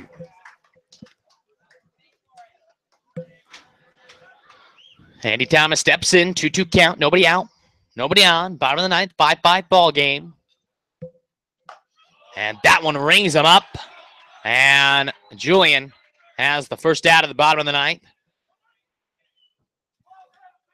And now coming to the plate with a 1 out of the bottom of the ninth, Blake Benefield. And Ryan, I don't like to bring up old wounds, but if you remember about a week or two ago, Benefield in the bottom of the 10th with J.J. Julian on the mound, 1 pitch, and that ball was over the fence and sent the fans home in a walk-off homer. This is a crucial and almost revenge situation here for Julian. If he can get a field out, that'll be huge. That's a huge confidence piece. I mean, you know that's in his mind. It's baseball players. They want to get revenge. They don't want to be knocked down at all. Missed up high on the first pitch, ball 1. And Benefield does pop that up, but not anywhere near to the wall. And Mitchie out there at second base. Rome's in the right field and puts that away for out number 2. That one is a lot better than a walk-off. Well, I mean, for this moment, it is. 2 outs now. 2 outs, 1 to go. For Austin Dennis, the minor. Excuse me. Oh, no, pardon me. Austin Dennis is up, playing short. 2 outs, bottom of the ninth, nobody on. J.J. Julian looks to put this in extras. And that one's foul, tipped to the backstop by Dennis. 0-1 count now. Julian, in his past few outings, Had a little trouble, but a lot more control this time. I'm going to look to keep that going. 0-1 pitch on its way from the right-hander. On the outside, good for strike 2. Julian Payton, the corners here. And if the Chinooks are up, I might be disagreeing with these calls, but I have no problem with the umpire's calling now. 0-2 pitch from Julian. Did he go? The appeal down at first? No. Swing is the call. Does that look to be the right call? Always interesting to see what the umpire down on the line say. 1-2 pitch coming from Julian. Austin Dennis at the plate, hitting with nobody on and 2 outs, bottom of the ninth here. Miners and Chinooks locked in a battle of 5 apiece. 1-2 pitch from Julian. And that one. It's a great pitch right there. Julian and the entire Chinooks defense was headed off the field, but I guess the umpire wanted to make things interesting there. Well, maybe the umpire wants to go home. 2-2 pitch from Julian after a miss somewhere. Ball 2. And that one hangs high, ball 3.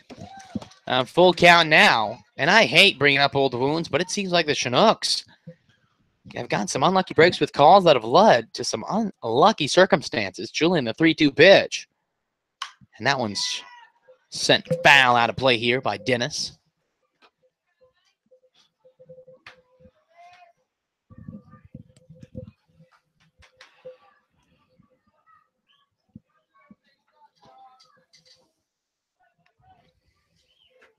Full count from Julian. That one's ball 4, and that pitch. That should have been a strike and was called ball 3. Excuse me, called ball 2. Comes back to be unlucky. And now with 2 outs and a base runner on first, Oscar Marchena to the plate. He doubled earlier in this ball game. No action either of the Chinooks mounds out in the bullpen. As Julian works with a runner on first, 2 outs, bottom of the ninth here. And that one outside, ball 1.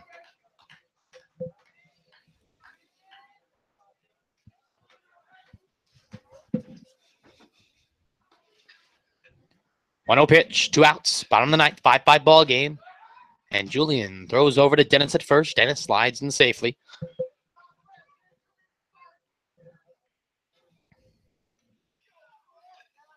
Julian sets the 1-0 pitch. High, ball 2. Dennis thought about going for second for a moment, but was reluctant in the end. Julian steps back on, thrown from the stretch. 2-0 is the count to Marchena with a runner on first, 2 away. There goes Dennis.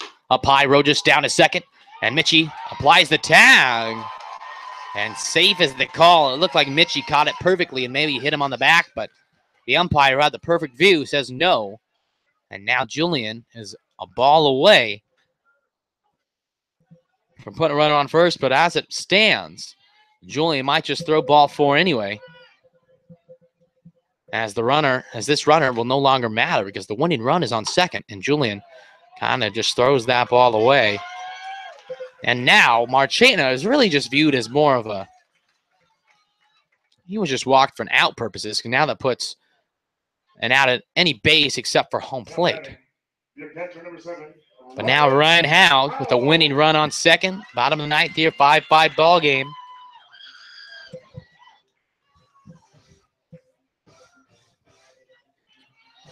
Ryan, I don't think I'm going to be listening to Eye of the Tiger anytime soon after this game. Definitely got my fill of Survivor here. I loved it in Rocky, though. Loved it in Rocky. Rocky was the perfect movie for that song. No doubt about it. Interesting fact, it was written for that movie. They were actually going to go with We Are the Champions by Queen. But Survivor wrote that song just for Rocky. There's your information and your fun fact of the day. Learning something new. That's all you want. And hopefully we don't learn another walk-off routine for the Miners. Is there's runners on first and second, 2 outs, and Howe takes that one low for ball 1. Ryan Howe got the plate. Austin Dennis at second. Marchena on first. But the only base runner we care about is the one standing on second. Is if that one comes across the score, this game is over, folks. 1-0 pitch. There goes Dennis to third. Got a great jump. Wow. And Arroyos probably has to tip his cap to him as Dennis, an incredible jump out there to get to third. Now, 90 feet away is the winning run. And I think you have to walk this guy here. You're down 2-0 already. Put a force at any base. Well, we'll see here when Julian and Chris Beck ultimately decides to do. Runners on the corners, 2 outs, and the 2-0 pitch to Haug. And who needs a walk when you can hit the batter? And Ryan Haug is going to go on to first. Looked like he was having a few words with Julian. And that saves a pitch. And now, bases loaded, 2 outs. But ultimately, you can look at this as a situation of we only care about the runner on third. The only reason those runners are out there on first and second is because that gives the Chinooks an out at any base.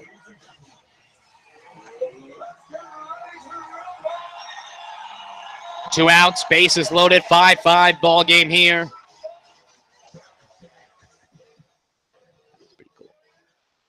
Austin Bull now. GCU shortstop came into this game in the top of the 8th. Is getting his first at-bats, and this is what a way to be welcomed into the ball game. 2 outs, bases loaded, and Bull takes that one low for ball 1, and now Julian has to find the strike zone here. He's going to have to give him a pitch to hit. He can't duck away from this one. Runners on third, second and first, 2 outs, 5-5 ball game. 1-0 pitch, and in there for strike 1. And this umpire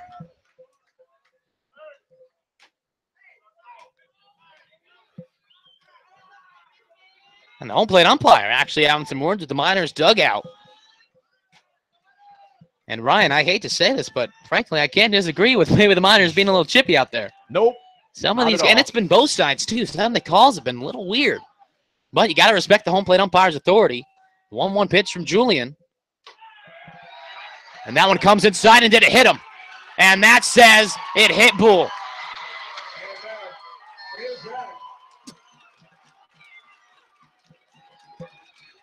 And folks, outside of a walk-off home, actually, I'd rather lose on a walk-off home run. And Austin Bull made no effort to get out of that pitch. That was unfathomable. He made no effort to get out of the way. And the umpires, they don't get asked by reporters, but if they did, they would have a lot of questions coming their way in terms of these calls.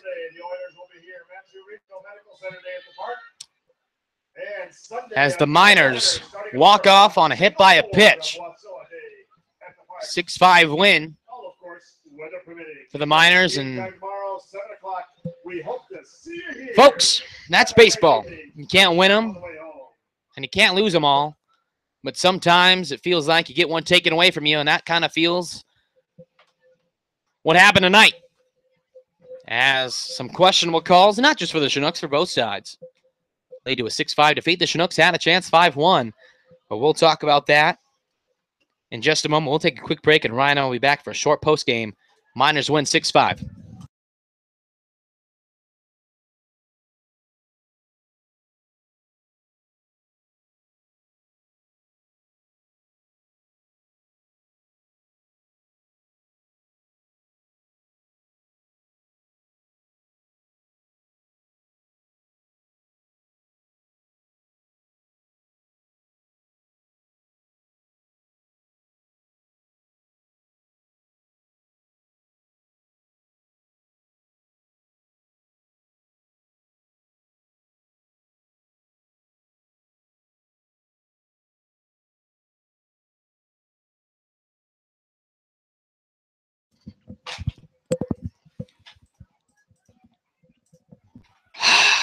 Gotta love baseball, right, Ryan? Well, most days I love it. Most days I love baseball. Ryan, the Chinooks have 5-1 lead. Everything was feeling so great.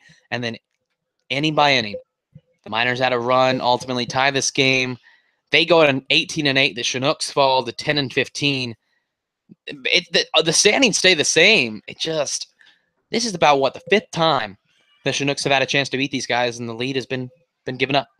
Yeah, it seems to be the same story over and over again, which is really unfortunate. It shouldn't be this way. I think sometimes between just a couple of mistakes, although that wasn't present in today's game, there was one error That allowed 2 really runs, did but any. yeah. It allowed 2 runs, but granted, it wasn't the game-defining moment. The game-defining moment came with some calls that were behind the plate and some walks, but in essence, they played their hearts out today. It just They did. wasn't They given did. to them the way they thought it would be. Ultimately, the Chinooks, I mean, bases loaded, 2 outs. Now, ultimately, I mean, you can't blame the Miners. It's not like they forced themselves into a bases loaded, 2 out situation.